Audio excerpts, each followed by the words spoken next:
So hello everyone, this is your Gaurav bhaiya. तो guys आज की इस वीडियो के अंदर मैं आपको ना साइंस का जो पहला चैप्टर है, जो कि आप जानते हैं कौन सा चैप्टर है, केमिकल रिएक्शन एंड इक्वेशन वाला चैप्टर है। तो आज की इस वीडियो के अंदर मैं आपको इस चैप्टर के वो क्वेश्चन कराऊंगा जो कि पिछले 10 साल से ना बार बार रिपीट हो रहे हैं। और मैं आपको दिखा देता हूं, मेरे पास ओसवाल की ये वाली बुक भी है, ये वाली बुक है, एडुकार्ट की एनसीईआरटी एग्जाम्पलर है, एडुकार्ट का क्वेश्चन बैंक है, पीडब्ल्यू के सैंपल पेपर है, एडुकार्ट के सैंपल पेपर है। इतनी सारी बुक को मैंने अच्छे से पढ़ा है, अच्छे से एनालाइज किया है।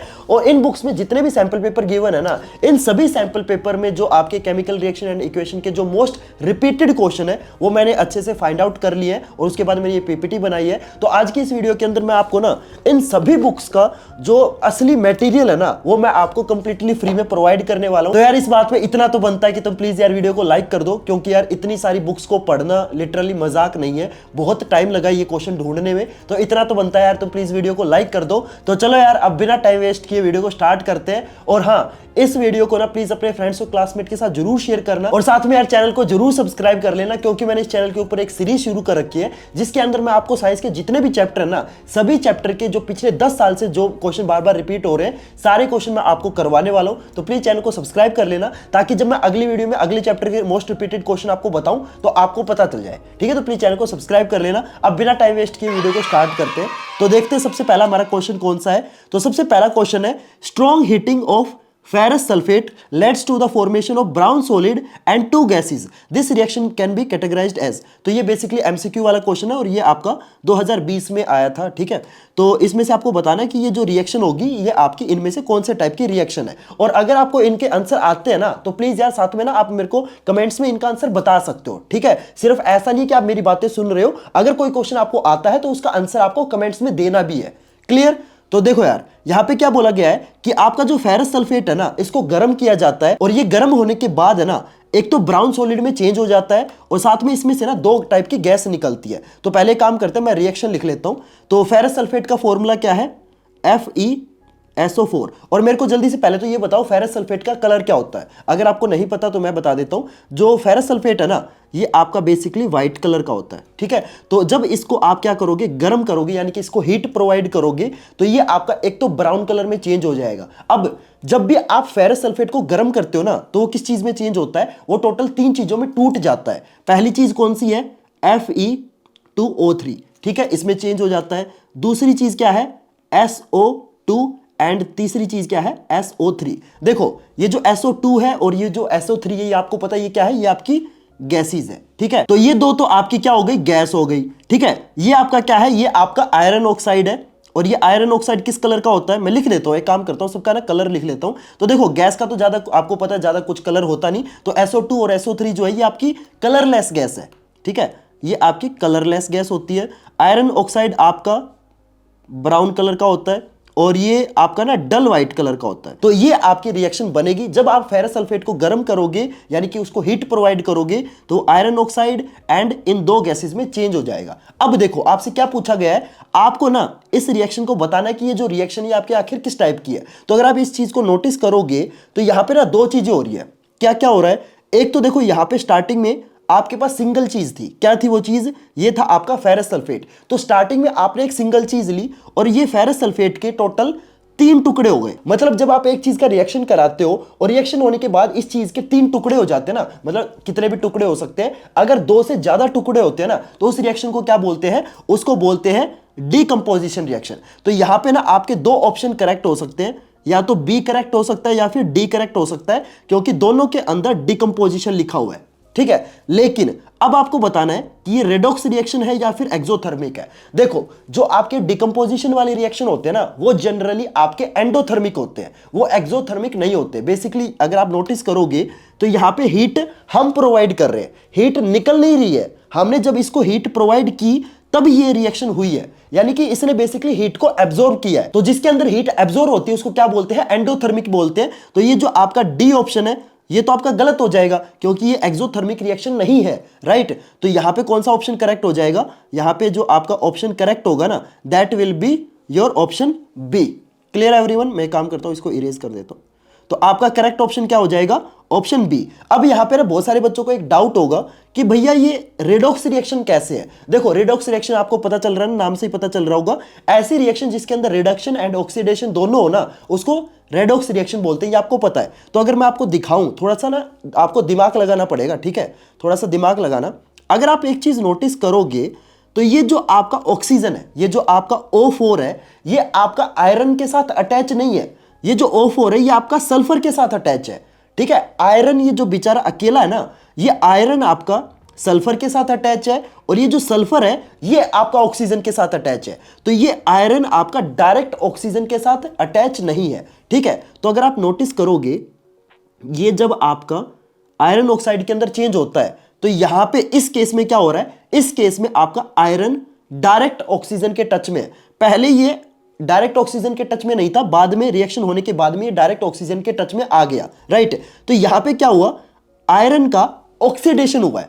क्या हुआ है, आयरन का ऑक्सीडेशन हुआ है, क्योंकि स्टार्टिंग में क्या था, आयरन ऑक्सीजन के साथ अटैच नहीं था, बाद में आयरन के साथ ऑक्सीजन अटैच हो गई। तो आपको पता है जब ऑक्सीजन अटैच होती है उसको क्या बोलते हैं, ऑक्सीडेशन बोलते हैं। तो आयरन का तो ऑक्सीडेशन हो गया।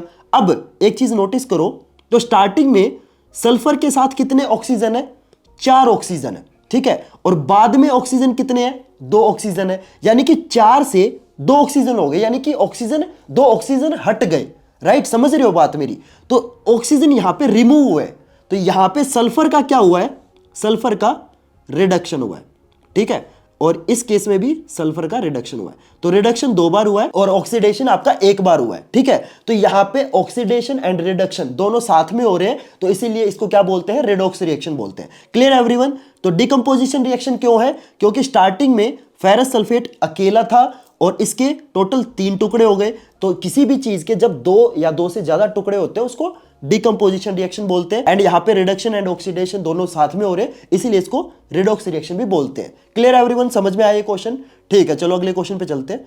अगले क्वेश्चन में देखो क्या बोला गया है, which of the following statements about the reaction below are incorrect. तो यहां पे आपको ना एक रिएक्शन दे रखी है, आपको ना इस रिएक्शन को पढ़ के बताना है कि इन चारों में से कौन सी आपकी स्टेटमेंट गलत है। तो देखो यहां पे रिएक्शन में क्या हो रहा है, PbO यानी कि ये क्या है, लेड ऑक्साइड। Pb का मतलब क्या होता है, लेड होता है, ठीक है। तो लेड ऑक्साइड का रिएक्शन करवा रहे हैं हम कार्बन के साथ, तो क्या बन रहा है, लेड आपका सेपरेट हो रहा है एंड यहाँ पे कार्बन डाइऑक्साइड बन रही है। तो अगर आप यहाँ पे नोटिस करोगे तो यहाँ पे लेड ऑक्साइड का बाद में क्या हो रहा है, ऑक्सीजन रिमूव हो रहा है। देखो स्टार्टिंग में इसके पास ऑक्सीजन था, ठीक है, लेकिन बाद में इसका ऑक्सीजन रिमूव हो गया। तो जब आपका ऑक्सीजन रिमूव होता है उसको क्या बोलते हैं, रिडक्शन बोलते हैं, ठीक है। तो यहां पे लेड का क्या हो गया, रिडक्शन हो गया, लेकिन यहां पे कार्बन के साथ ऑक्सीजन ऐड हो रहा है। देखो यहां पे पहले कार्बन अकेला था, बाद में यहां पे ऑक्सीजन ऐड हो गया, तो यहां पे कार्बन का क्या हो गया, ऑक्सीडेशन हो गया, ठीक है। तो बेसिकली ये रिएक्शन जो है ना, ये आपकी रेडॉक्स रिएक्शन है, क्योंकि यहां पे रिडक्शन एंड ऑक्सीडेशन दोनों साथ में हो रहा है। अब देखो स्टेटमेंट पढ़ते हैं। तो पहली स्टेटमेंट में देखो क्या बोला गया है, लेड इज गेटिंग रिड्यूस। देखो यहां पे ना बहुत सारे बच्चे कंफ्यूज हो जाएंगे, वो ये सोचेंगे कि यार लेड का रिडक्शन हुआ है, ये तो बिल्कुल सही बात है। नहीं, यहां पे अगर आप एक चीज नोटिस करोगे, लेड आपका बाद में बना है, जो रिडक्शन हुआ है ना वो आपका लेड ऑक्साइड का हुआ है। ये चीज है ना बहुत सारे बच्चे गलत कर देते हैं, वो ये सोचते हैं कि लेड का रिडक्शन हुआ है, नहीं, यहां पे लेड ऑक्साइड का रिडक्शन हुआ है। तो ये जो आपकी पहली स्टेटमेंट है ये आपकी गलत है, ठीक है। दूसरी स्टेटमेंट पढ़ते हैं, carbon dioxide is getting oxidise. देखो यहां पे कार्बन का ऑक्सीडेशन हुआ है, सेम बात है वही। देखो थोड़ा सा ध्यान देना, यहां पे कार्बन डाइऑक्साइड का ऑक्सीडेशन नहीं हुआ है, कार्बन का ऑक्सीडेशन हुआ है, क्योंकि कार्बन के साथ जाके ऑक्सीजन ऐड हुई है। तो ये स्टेटमेंट भी आपकी गलत है। देखो अगर यहां पे ये बोला जाता कि भाई कार्बन का ऑक्सीडेशन हुआ है तो ठीक है, कार्बन डाइऑक्साइड का ऑक्सीडेशन हुआ है ये गलत है, क्योंकि कार्बन डाइऑक्साइड आपकी राइट साइड में, हमेशा रिडक्शन एंड ऑक्सीडेशन उसी चीज का होता है जो आपकी लेफ्ट साइड लिखी होती है, ठीक है, ये बात ध्यान रखना। तीसरी स्टेटमेंट पढ़ते हैं। तीसरी स्टेटमेंट में बोला गया है carbon is getting oxidise. Yes बिल्कुल सही बात है, क्योंकि कार्बन का ऑक्सीडेशन हो रहा है, यानी कि कार्बन ऑक्सीडाइज हो रहा है। तो ये स्टेटमेंट आपकी ठीक है। और चौथी स्टेटमेंट पढ़ते हैं। चौथी स्टेटमेंट में देखो क्या बोला गया है, lead oxide is getting reduce. तो ये भी बिल्कुल सही है, लेड ऑक्साइड आपका रिड्यूस हो रहा है। तो ये चौथी स्टेटमेंट भी आपकी सही है। अब इसके जो ऑप्शन है ना, ये थोड़ा सा ध्यान से पढ़ना। यहां पे देखो आपको क्या बोला गया था, इनकरेक्ट स्टेटमेंट ढूंढनी थी, ठीक है। अब बहुत सारे बच्चे इसमें ना पता क्या ढूंढेंगे, 3 और 4 ढूंढेंगे, क्योंकि 3 और 4 तो ठीक है, नहीं, आपको इस क्वेश्चन के अंदर है ना इनकरेक्ट स्टेटमेंट बतानी थी, इसीलिए आपका कौन सा ऑप्शन करेक्ट हो जाएगा, आपका फर्स्ट एंड सेकंड यानी कि ए ऑप्शन करेक्ट हो जाएगा, क्योंकि आपकी पहली एंड दूसरी स्टेटमेंट जो है ना ये आपकी गलत है और आपको गलत स्टेटमेंट ही बतानी थी। क्लियर एवरीवन, समझ में आया? ठीक है, चलो अगले क्वेश्चन पे चलते हैं। इस क्वेश्चन में देखो क्या बोला गया है, तो यहां पे भी आपको ना एक रिएक्शन दे रखी है और आपको इस रिएक्शन में ऑक्सीडाइजिंग एजेंट बताना है। अब है ना इसमें भी बहुत सारे बच्चे गलती कर देंगे, वो ये सोचेंगे जिसका ऑक्सीडेशन होता है ना वो ऑक्सीडाइजिंग एजेंट होता है। नहीं, जिसका रिडक्शन होता है ना वो आपका ऑक्सीडाइजिंग एजेंट बोला जाता है। ठीक है, तो आपको इस रिएक्शन में बेसिकली क्या ढूंढना है, जिसका रिडक्शन हुआ है वही आपका ऑक्सीडाइजिंग एजेंट होगा। क्लियर? तो इस रिएक्शन को पढ़ते हैं। तो अगर आप यहां पे नोटिस करोगे तो स्टार्टिंग में आपके पास MnO2 है और ये बाद में Mn में चेंज हो रहा है, यानी कि यहां पे इसका क्या हो रहा है, रिडक्शन हो रहा है। क्यों रिडक्शन हो रहा है? क्योंकि यहां पे पहले देखो इसके साथ ऑक्सीजन थी, बाद में ऑक्सीजन रिमूव हो गई, तो जब आपकी ऑक्सीजन रिमूव होती है तो क्या होता है, रिडक्शन होता है। तो आपका MnO2 का क्या हुआ है, रिडक्शन हुआ है। तो MnO2 क्या है, यहां पे ऑक्सीडाइजिंग एजेंट है। अब इसमें ना बहुत सारे बच्चे पता क्या गलती करेंगे, वो ये देखेंगे कि यार पहले ना एल्यूमिनियम अकेला था और एल्यूमिनियम के बाद में जाके क्या हुआ, एल्यूमिनियम के साथ ऑक्सीजन ऐड हो गया, तो यहां पे एल्यूमिनियम का ऑक्सीडेशन हुआ है और वो इसी को ऑक्सीडाइजिंग एजेंट बोल देंगे। नहीं, जिसका रिडक्शन होता है वो ऑक्सीडाइजिंग एजेंट होता है। तो यहां पे कौन सा ऑप्शन करेक्ट हो जाएगा, option A will be the correct option. देखो अभी तक मैंने तीनों जो आपको एमसीक्यू कराए हैं ना, ये वो एमसीक्यू हैं जिनमें ना बहुत सारे बच्चे, मतलब मैं गारंटी देता हूं इजीली 50 to 60% बच्चे हैं ना, मतलब उनको आता होगा फिर भी वो गलत करके आ जाते हैं। क्यों? क्योंकि ये जो क्वेश्चन है ना ये थोड़े से ट्रिकी है। ठीक है, मतलब थोड़ा सा, मतलब क्वेश्चन पूछने का जो तरीका है ना वो थोड़ा सा घुमा के क्वेश्चन पूछ रहा है। ठीक है, तो आपको ना बिल्कुल चौकन्ना होके पहले स्टेटमेंट को पढ़ना है कि बेसिकली कि स्टेटमेंट में हमसे पूछा क्या है, उसके बाद आपको ऑप्शन सेलेक्ट करना है। Clear everyone? और हो सकता है बहुत सारे बच्चों को अभी ये जो क्वेश्चन है इजी लग रहे हो। देखो स्टार्टिंग में मैं आपको ना इजी क्वेश्चन करा रहा हूं, हर क्वेश्चन के साथ जो क्वेश्चन का डिफिकल्टी लेवल है ना वो इंक्रीज होगा। तो ऐसे मत सोचना कि भैया तो इजी क्वेश्चन करा रहे हैं, नहीं, धीरे धीरे मैं ना आपको आगे मुश्किल क्वेश्चन भी कराऊंगा, तो टेंशन मत लो। ठीक है, अभी स्टार्टिंग में मैं आपको इजी क्वेश्चन करा रहा हूं, क्योंकि अगर मैं स्टार्टिंग में ही आपको बड़े मुश्किल वाले क्वेश्चन करा दूंगा ना तो आपके पैर कांप जाएंगे, आपको मतलब अंदर है ना आपका कॉन्फिडेंस बिल्कुल जीरो हो जाएगा, आपको ये लगेगा कि यार मेरे को तो कुछ आता ही नहीं है। इसीलिए मैं आपका ना जो कॉन्फिडेंस है वो धीरे धीरे बिल्डअप कर रहा हूं। पहले मैं आपको इजी क्वेश्चन करा रहा हूं, धीरे धीरे मैं क्वेश्चंस का लेवल इंक्रीज करूंगा तो आपका जो लेवल है वो बिल्डअप होगा। ठीक है, चलो अगले क्वेश्चन पे चलते हैं। अगले क्वेश्चन में देखो क्या बोला गया है, when hydrogen sulphide gas is pass through the blue solution of copper sulphate. Okay, तो देखो यहां पे क्या बोला गया है कि जो हाइड्रोजन सल्फाइड गैस है ना इसको हमने कॉपर सल्फेट के सॉल्यूशन से पास कराया। तो एक काम करते हैं, पहले ना रिएक्शन को लिख लेते हैं, क्योंकि ये रिएक्शन मैं बता रहा हूं आगे लिखनी पड़ेगी। ठीक है, तो यहां पे हमने हाइड्रोजन सल्फाइड गैस जिसको हम H2S से रिप्रेजेंट करते हैं, और इसके ब्रैकेट में मैं G लिख देता हूं। G का मतलब क्या होता है, गैस। ठीक है, इसको मैंने पास कराया कॉपर सल्फेट के सॉल्यूशन से। कॉपर सल्फेट का फॉर्मूला क्या होता है, बच्चे को पता है, CuSO4 होता है। और इसके ब्रैकेट में मैं AQ लिख देता हूं। AQ का मतलब क्या होता है, एक्वस। तो कोई भी चीज जब सॉल्यूशन होती है ना तो उसको क्या बोलते हैं, एक्वस बोलते हैं। ठीक है, तो जब मैं आपका हाइड्रोजन सल्फाइड गैस को कॉपर सल्फेट के अंदर से पास कराऊंगा तो आपको पता है कोई ना कोई तो रिएक्शन होगी। तो जब आपकी ये रिएक्शन होती है ना तो क्या बनता है, एक ब्लैक कलर का प्रेसिपिटेट बनता है जो कि है आपका कॉपर सल्फाइड। तो कॉपर सल्फाइड का फॉर्मूला क्या होता है, CuS होता है। ठीक है, और ये किस कलर का है, ब्लैक कलर का है, और ये प्रेसिपिटेट है। और प्रेसिपिटेट क्या होता है ये है ना आपको बताना है। ठीक है, जल्दी से मेरे को कमेंट में बताओ कि प्रेसिपिटेट क्या होता है। ठीक है, वैसे मैं आपको ऑलरेडी पिछली वीडियो में बता चुका हूं वैसे।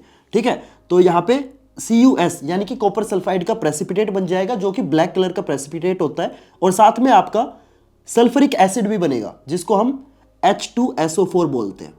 ठीक है, ये आपकी इस तरीके की रिएक्शन होगी। ठीक है, यहां पे ना CuS के ब्रैकेट में S लिख देना, S का मतलब सॉलिड। और वैसे आप है ना S की जगह ब्रैकेट में PPT भी लिख सकते हो। प्रेसिपिटेट की शॉर्ट फॉर्म क्या होती है, PPT होती है। ठीक है, और ये पावर पॉइंट वाला PPT नहीं है, प्रेसिपिटेट वाला PPT है। और जो आपका सल्फ्यूरिक एसिड है ये तो आपको पता है एक्वस में आएगा। ठीक है, तो ये आपकी रिएक्शन होने वाली है। तो अब आपको क्या बताना है, आपको बताना है कि ये जो रिएक्शन है ना ये आपके इनमें से कौन से एग्जाम्पल वाली है। ठीक है, तो यहां पर अगर आप नोटिस करोगे तो एक काम करते हैं, पहले ना ऑप्शन पढ़ लेते हैं। तो पहला ऑप्शन है कॉम्बिनेशन रिएक्शन। तो कॉम्बिनेशन रिएक्शन तो है नहीं। कॉम्बिनेशन रिएक्शन में क्या होता है कि दो या दो से ज्यादा चीजें मिलके है ना सिंगल चीज बनाए, उसे कॉम्बिनेशन रिएक्शन बोलते हैं। लेकिन यहाँ पे तो देखो स्टार्टिंग में भी दो चीज थी और रिएक्शन होने के बाद भी दो चीज है, तो कॉम्बिनेशन रिएक्शन तो ये आपका नहीं है। ठीक है, इसके बाद डिस्प्लेसमेंट रिएक्शन। देखो डिस्प्लेसमेंट रिएक्शन तो है, लेकिन अगर आप एक चीज नोटिस करोगे तो यहाँ पे ना डिस्प्लेसमेंट आपका दो बार हो रहा है। क्यों? क्योंकि अगर आप यहाँ पे नोटिस करोगे तो ये जो आपका S है यानी कि जो सल्फाइड है ये आपका SO4 की जगह आ गया, और ये जो SO4 है ये आपका सल्फाइड की जगह चला गया। यानी कि इन्होंने ना आपस में क्या कर लिया, अपनी जो पोजीशन है ना वो इंटरचेंज कर ली। तो यहाँ पे दो चीजों का डिस्प्लेसमेंट हो रहा है, तो इसीलिए ये आपका रिएक्शन क्या हो जाएगा, ये हो जाएगा आपका डबल डिस्प्लेसमेंट रिएक्शन। ठीक है, तो यहाँ पे आपका ये सिंगल डिस्प्लेसमेंट नहीं है। सिंगल डिस्प्लेसमेंट कब होता है, जब आपकी एक चीज दूसरी चीज के साथ जाके अटैच हो जाए। लेकिन यहाँ पे क्या हो रहा है, दो चीजें ना आपस में अपनी जो पोजीशन है वो इंटरचेंज कर रही है। क्लियर है एवरीवन?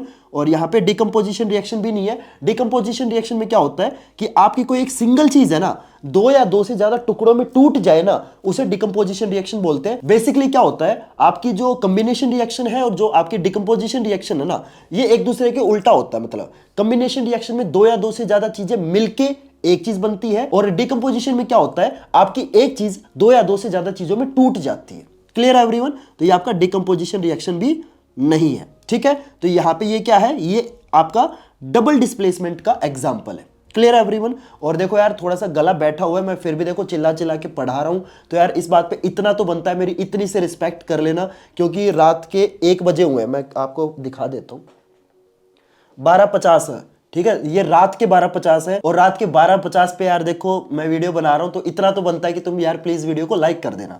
ठीक है, तो ये क्वेश्चन आपको समझ में आ गया। चलो अगले क्वेश्चन पे चलते हैं। इस क्वेश्चन में देखो आपको क्या बोला गया है, यहाँ पे आपको एक रिएक्शन दे रखी है, और इस रिएक्शन में आपको मतलब रिएक्शन को पढ़ने के बाद आपको बताना है कि इनमें से आपकी कौन सी स्टेटमेंट करेक्ट है। ठीक है, पहले काम करते हैं, रिएक्शन को पढ़ लेते हैं। तो यहाँ पे आयरन आपका वाटर के अंदर डाल दिया, और यहाँ पे ना अगर आप नोटिस करोगे तो ये वाटर आपका लिक्विड फॉर्म में नहीं है, ये गैस फॉर्म में है। और आपको पता है वाटर जब आपका सॉलिड होता है वो क्या होता है, आइस होता है। जब आपका वाटर लिक्विड है यानी कि वो नॉर्मल मतलब लिक्विड है। लेकिन जब आपका वाटर गैस में आता है ना, तो वो क्या बन जाता है, वो बन जाता है आपका स्टीम यानी कि भाप। ठीक है, समझ में आई बात?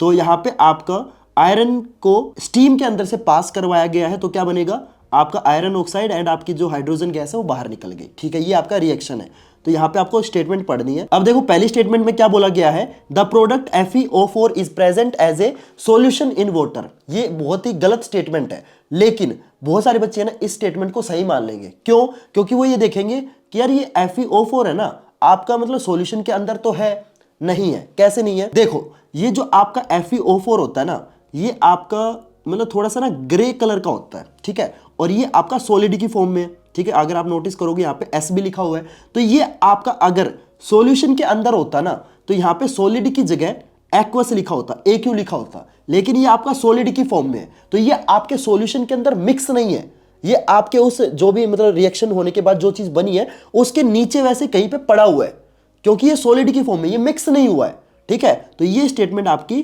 टेक्निकली गलत है। ठीक है, दूसरी स्टेटमेंट पढ़ते हैं। दूसरी स्टेटमेंट में क्या बोला गया है, द रिएक्शन इज अनबैलेंस। नहीं, अगर आप नोटिस करोगे तो पूरी की पूरी जो रिएक्शन है ना, ये आपकी बैलेंस है। ठीक है, तो ये स्टेटमेंट भी आपकी गलत हो जाएगी, तो ये मैं कट लगा देता हूं।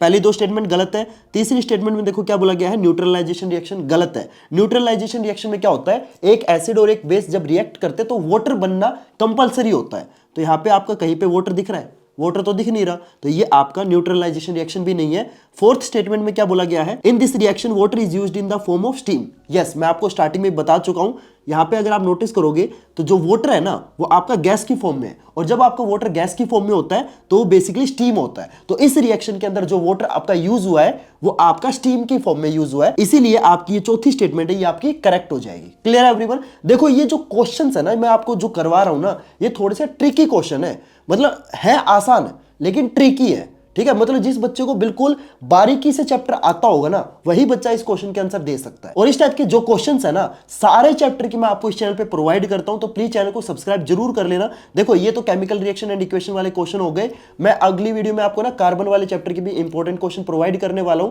मेटल एंड नॉन मेटल के मैं अपलोड कर चुका हूं। ठीक है, तो प्लीज चैनल को जरूर सब्सक्राइब कर लेना, ताकि जब मैं अगली वीडियो में अगले चैप्टर के इस टाइप के क्वेश्चन आपको दूं ना तो आपको पता चल जाए। ठीक है, तो प्लीज चैनल को सब्सक्राइब करके जरूर रखना। ठीक है, चलो अगले क्वेश्चन पे चलते हैं। अगले क्वेश्चन में देखो क्या बोला गया है, in a reaction between zinc and hydrochloric acid the changes accompanying reaction are. ठीक है, तो इसमें बेसिकली क्या बोला गया है कि जिंक को है ना हमने हाइड्रोक्लोरिक एसिड के अंदर डाल दिया और कुछ ना कुछ तो रिएक्शन होगी, आपको पता है। ठीक है, तो जब रिएक्शन होती है ना तो उस रिएक्शन में आपकी इन चारों में से कौन सी चीज हो रही है ये आपको बताना है। तो सबसे पहले काम करते हैं, इस रिएक्शन को लिख लेते हैं। तो देखो यहाँ पे जिंक को मैंने HCl के अंदर डाल दिया, ठीक है, तो यहाँ पे क्या बनेगा, जिंक क्लोराइड बनेगा एंड आपकी जो हाइड्रोजन गैस है वो बाहर निकल जाएगी, ये आपको पता है। तो बेसिकली यहाँ पे क्या हो रहा है, एक मेटल को मैंने एसिड के अंदर डाला और आपको पता है जब एक मेटल एक एसिड के अंदर जाता है तो आपकी हाइड्रोजन गैस तो निकलती है, ठीक है, तो ये बहुत ही बेसिक रिएक्शन है। तो अब देखो ये जो रिएक्शन है ना, अगर आप नोटिस करोगे तो ये जो रिएक्शन है ये आपकी एक्सोथर्मिक रिएक्शन है। एक्सोथर्मिक रिएक्शन में क्या होता है, एनर्जी आपकी निकलती है। अब देखो एनर्जी किसी भी तरीके से निकल सकती है, लाइट एनर्जी निकल सकती है, साउंड एनर्जी निकल सकती है, आपकी हीट एनर्जी निकल सकती है। तो इस रिएक्शन में आपकी जो एनर्जी निकलती है वो आपकी हीट एनर्जी है, ठीक है। तो जिस बीकर के अंदर, मतलब जिस बीकर के अंदर या किसी भी बर्तन के अंदर आप ये रिएक्शन कराओगे ना, तो वो जो बर्तन है ना, जिस बर्तन के अंदर ये रिएक्शन हो रहा है, नॉर्मली हम बीकर के अंदर रिएक्शन करवाते हैं, तो ये जो बीकर है ना ये आपका क्या हो जाएगा, गर्म हो जाएगा, हॉट हो जाएगा। क्लियर है एवरीवन। तो इस रिएक्शन में क्या हो रहा है, आपकी एक तो गैस निकल रही है क्योंकि हाइड्रोजन क्या है, गैस है, एंड साथ में आपकी क्या निकल रही है, हीट निकल रही है। तो इसीलिए आपका कौन सा ऑप्शन करेक्ट हो जाएगा, ऑप्शन ए आपका करेक्ट हो जाएगा। क्लियर है एवरीवन। यहां पे देखो ना तो आपका स्टीम निकल रहा, तो ये ऑप्शन बी गलत है, ठीक है। यहां पे कोई प्रेसिपिटेट भी नहीं बन रहा, तो ये ऑप्शन भी गलत है। एंड यहां पे formation of dazzling white light ये भी नहीं हो रहा, तो ये ऑप्शन भी आपका गलत है। यहां पे बेसिकली एक तो आपकी गैस निकल रही है एंड साथ में आपकी हीट निकल रही है। क्लियर एवरीवन, समझ में आया क्वेश्चन, ठीक है। चलो अगले क्वेश्चन पे चलते हैं। और हाँ, साथ में ना आपको कमेंट्स में क्या बताना है, देखो मैं आपको टोटल 20 क्वेश्चंस करवाने वाला हूं। तो आपको क्या करना है, आपको इन 20 क्वेश्चन में से जितने भी क्वेश्चन आते हैं ना, मान लो 16 आते हैं, 17 आते हैं, जितने भी क्वेश्चन आते हैं, अगर आपको 20 में से 20 क्वेश्चन आते हैं तो आपको ना कमेंट्स में मेरे को जरूर बताना है, ताकि यार मेरे को पता तो चले आपका लेवल क्या है, ठीक है। अगर आपको मतलब बहुत ज्यादा बच्चों को सारे क्वेश्चन आते होंगे तो मैं अगली वीडियो में फिर अपने क्वेश्चन का जो लेवल है ना इंक्रीज कर दूंगा। तो आपको कमेंट्स में मेरे को जरूर बताना है कि आपको इन 20 क्वेश्चन में से कितने क्वेश्चन आते हैं। अगर आपको 10 क्वेश्चन आते हैं तो भी बताना, और अगर आपको इनमें से एक भी क्वेश्चन नहीं आता ना तो भी बताना, ठीक है। आप बिल्कुल मतलब ऑनेस्टली आंसर देना मेरे को कि आपको इन 20 क्वेश्चन में से कितने क्वेश्चन आते हैं। क्लियर है एवरीवन। चलो इस क्वेश्चन को पढ़ते हैं। और ये जो क्वेश्चन है ना ये आपका असर्शन एंड रीजन वाला क्वेश्चन है। असर्शन में देखो क्या बोला गया है, decomposition reaction are similar to combination reaction. नहीं, ये टोटली गलत है और मैं आपको ऑलरेडी स्टार्टिंग में बता चुका हूं कि आपके डिकम्पोजिशन रिएक्शन एंड जो कॉम्बिनेशन रिएक्शन होते हैं ना ये आपके एक दूसरे के अपोजिट होते हैं। मैं आपको ये ऑलरेडी बता चुका हूं। डिकम्पोजिशन रिएक्शन में क्या होता है, सिंगल चीज दो या दो से ज्यादा टुकड़ों में टूटती है, एंड कॉम्बिनेशन रिएक्शन में क्या होता है, दो या दो से ज्यादा चीजें कंबाइन होकर सिंगल चीज बनाती है, तो ये एक दूसरे का अपोजिट है। तो ये आपका जो असर्शन है ये आपका फॉल्स हो जाएगा।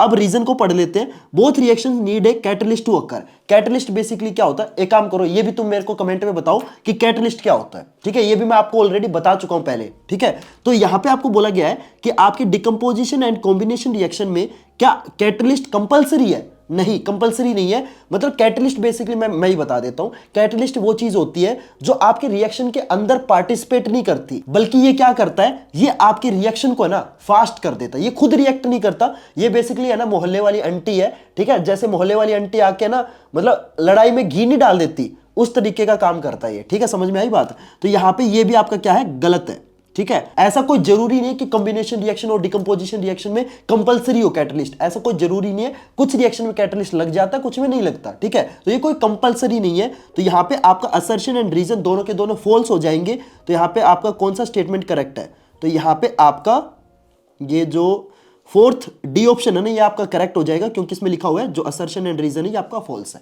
क्लियर है एवरीवन, ठीक है। चलो अगले क्वेश्चन पे चलते हैं। यहां पे भी ये वाला क्वेश्चन भी आपका असर्शन एंड रीजन वाला है। तो इसमें असर्शन पढ़ते हैं, decomposition of vegetable matter into compost is an example of exothermic reaction.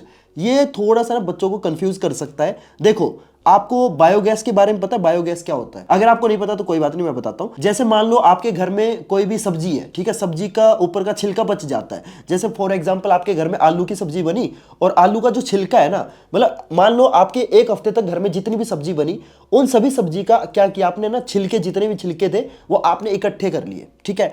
जब आप उन सभी छिलकों को एक बंद बॉक्स के अंदर डाल देते हो, और वो जो बॉक्स है ना वो आपका एयर टाइट होना चाहिए, ठीक है। उसके अंदर मतलब बाहर से एटमॉस्फेयर से एयर एंटर नहीं करनी चाहिए। तो क्या होगा ना, कुछ दिनों के बाद वो जो आपका मतलब वेजिटेबल का जो वेस्ट है, यानी कि वो जो छिलके हैं, वो आपके मिट्टी के साथ मिलके क्या कर देंगे, वो आपके ना बायोगैस बना देगा। और ये जो आपका बायोगैस है ना ये बेसिकली आपका एक टाइप की एनर्जी होती है, ठीक है। समझ में आई बात। तो बेसिकली यहां पे ये जो आपका वेजिटेबल मैटर का डिकम्पोजिशन हो रहा है ना, क्योंकि जो आपका वेजिटेबल वाला जो कचरा है ये आपका खाद में कन्वर्ट हो जाता है। ये कंपोस्ट क्या है, ये खाद है, ठीक है। तो यहां पे एक तो खाद बनती है, दूसरा आपका बायोगैस बनता है। तो मैंने क्या बताया था, जब आपकी एक सिंगल चीज दो या दो से ज्यादा टुकड़ों में टूटे तो क्या होता है, वो डिकम्पोजिशन रिएक्शन होता है। तो आपका वेजिटेबल मैटर यहां पे दो चीजों में टूट रहा है, एक तो खाद में टूट रहा है, एक तो खाद बन रही है, दूसरा आपका बायोगैस बन रही है। तो ये आपका डिकम्पोजिशन हो रहा है, ठीक है। तो यहां पे बोला गया है कि ये जो वेजिटेबल मैटर का जो डिकम्पोजिशन हो रहा है, क्या ये आपका एक्सोथर्मिक है? यस, मैंने आपको बताया ना इसमें एनर्जी निकलती है, तो ये आपका क्या हो जाएगा, ये ट्रू हो जाएगा, ठीक है, ये ट्रू है, ठीक है। यहाँ पे जो आपका असर्शन है ये ट्रू है। एंड रीजन में देखो क्या बोला गया है, exothermic reaction are those reaction in which heat is evolved. ये भी आपको पता है, एक्सोथर्मिक रिएक्शन वो रिएक्शन होते हैं जिसमें आपकी हीट निकलती है, ठीक है। तो ये भी आपका ट्रू हो जाएगा। अब देखो आपके असर्शन एंड रीजन दोनों ट्रू तो है, लेकिन यहां पे आपको क्या बताना है कि आपका जो असर्शन एंड रीजन है, ये जो असर्शन वाली जो स्टेटमेंट है, क्या इसका ये जो रीजन दे रखा है क्या ये करेक्ट है? मतलब देखो ठीक तो दोनों है, लेकिन ये जो आपका रीजन है ना, क्या ये रीजन असर्शन को प्रूव कर रहा है, ये आपको बताना है। यस, यहां पे आपकी ये जो असर्शन वाली स्टेटमेंट है ना, ये भी आपके एक्सोथर्मिक के रिगार्डिंग है, एंड जो आपका रीजन दे रखा है ये भी आपके एक्सोथर्मिक के रिगार्डिंग है। तो आपका जो असर्शन वाला स्टेटमेंट है, इसको ये जो रीजन वाला स्टेटमेंट है ये जस्टिफाई कर रहा है। Clear everyone? तो यहां पे आपका ये जो ए वाला ऑप्शन है ना, ये आपका करेक्ट हो जाएगा। Clear everyone? चलो अगले क्वेश्चन पे चलते हैं। अगले क्वेश्चन में देखो क्या बोला गया है, what is observed after 1 hour of adding strips of copper and aluminium separately to ferrous sulphate solution. तो यहां पे क्या बोला गया है, यहां पे ना आपकी कॉपर एंड एल्यूमिनियम के ना स्ट्रिप्स ले लिए और उसको है ना 1 घंटे के लिए फेरस सल्फेट के सॉल्यूशन के अंदर डाल दिया है, ठीक है। और दोनों डिफरेंट तरीके से डाला है इन 2 बीकर्स। तो यहां पे ना दोनों को डिफरेंट डिफरेंट बीकर्स के अंदर डाला है। Name the reaction if any change in colour is noticed, okay, and also right the chemical equation. तो आपको केमिकल इक्वेशन भी लिखनी है। तो देखो एक काम करते हैं, पहले ना कॉपर वाली रिएक्शन लिख के दिखाता हूं, ठीक है। तो यहां पे क्या बोला गया है कि एक कॉपर की स्ट्रिप को मैंने 1 घंटे के लिए किसके अंदर डाला है, फेरस सल्फेट के अंदर डाला है, FeSO4। आपको पता है फेरस सल्फेट का फॉर्मूला FeSO4 होता है। तो यहां पे मेरे को जल्दी से बताओ क्या यहां पे कोई रिएक्शन होगा कि नहीं होगा, पहले तो ये बताओ, ठीक है। अब मैं दूसरी रिएक्शन लिखता हूं। दूसरी रिएक्शन में क्या हो रहा है, दूसरी रिएक्शन में हमने एल्यूमिनियम को फेरस सल्फेट के सॉल्यूशन के अंदर डाला है। तो यहां पे बताओ यहां पे रिएक्शन होगा कि नहीं होगा। अब देखो यहां पे जो सारा का सारा खेल है ना, ये आपका रिएक्टिविटी सीरीज का है। अब देखो ये जो रिएक्टिविटी सीरीज है ना, ये आपको याद रखना बहुत जरूरी है। एग्जाम में है ना रिएक्टिविटी सीरीज के ऊपर है ना बहुत ज्यादा क्वेश्चन आते हैं, तो वो आपको याद होनी चाहिए। तो देखो यहां पे क्या खेल है, आपका जो कॉपर है ना, ये आपका बेचारा आयरन के आगे ना बहुत ज्यादा कमजोर है, ठीक है। यानी कि कॉपर आपका आयरन से कम रिएक्टिव है, इसीलिए ये जो बेचारा कॉपर है ये आपके आयरन को डिस्प्लेस नहीं कर पाएगा, ठीक है। तो यहां पे आपका क्या होगा, नो रिएक्शन, ठीक है, क्योंकि कॉपर आपका आयरन के कंपैरिजन में लेस रिएक्टिव है। लेकिन यहां पे जो नीचे एल्यूमिनियम है ये आपका आयरन से ज्यादा रिएक्टिव है, इसीलिए आपका ये जो एल्यूमिनियम है ये आपके आयरन को डिस्प्लेस कर देगा, और जो एल्यूमिनियम है ना ये आपका आयरन की जगह आ जाएगा। और ये जो आपका एल्यूमिनियम है ये आपका SO4 यानी कि सल्फेट के साथ जाके अटैच हो जाएगा, और क्या बनाएगा, यहां पे मैं लिख देता हूं, यहां पे ये बनाएगा Al2SO4 थ्राइस, एंड आपका जो आयरन है ये आपका बाहर निकल जाएगा। क्लियर है एवरीवन? और मेरे को ना जल्दी से इस रिएक्शन को ना कमेंट सेक्शन में बैलेंस करके बताओ। हालांकि इसको बैलेंस करना बहुत आसान है, मैं ही बता देता हूं, तुम क्या बताओगे। यहां पे क्या करना है, आपको एल्यूमिनियम के आगे 2 लगाना है और Fe के आगे 3 लगाना है, ठीक है, यहाँ पे 3 लगाना है, बस हो गई बैलेंस, सिंपल, बस इजी था। क्लियर है एवरीवन? तो यहाँ पे जो सारा का सारा खेल है ना, वो है आपकी रिएक्टिविटी सीरीज का। एल्यूमिनियम आपका ज्यादा रिएक्टिव है आयरन के कंपैरिजन में, इसीलिए एल्यूमिनियम ने क्या किया, आयरन को डिस्प्लेस कर दिया। तो ये आपकी जो रिएक्शन है ये आपकी किस टाइप की है, this is your displacement reaction, ठीक है। और ऊपर वाली नो रिएक्शन है, उसमें कोई रिएक्शन नहीं होगा। क्लियर है एवरीवन? समझ में आया क्वेश्चन? ठीक है, चलो अगले क्वेश्चन पे चलते हैं। अगले क्वेश्चन में देखो क्या बोला गया है, a metal nitrate A on heating gives a metal oxide along with the evolution of brown coloured gas B and a colorless gas, okay, which help in burning, okay. Aqueous solution of A when reacted with potassium iodide form से yellow precipitate, ठीक है। आपको A and B का नाम बताना है। देखो यार ये जो इस टाइप के क्वेश्चन होते हैं ना, जिसमें आपको ए एंड बी इस टाइप के नाम बताने होते हैं, ये जो क्वेश्चन है ना बहुत ही इंपॉर्टेंट है। और आपके पेपर में मैं गारंटी, मतलब लिख के ले लो,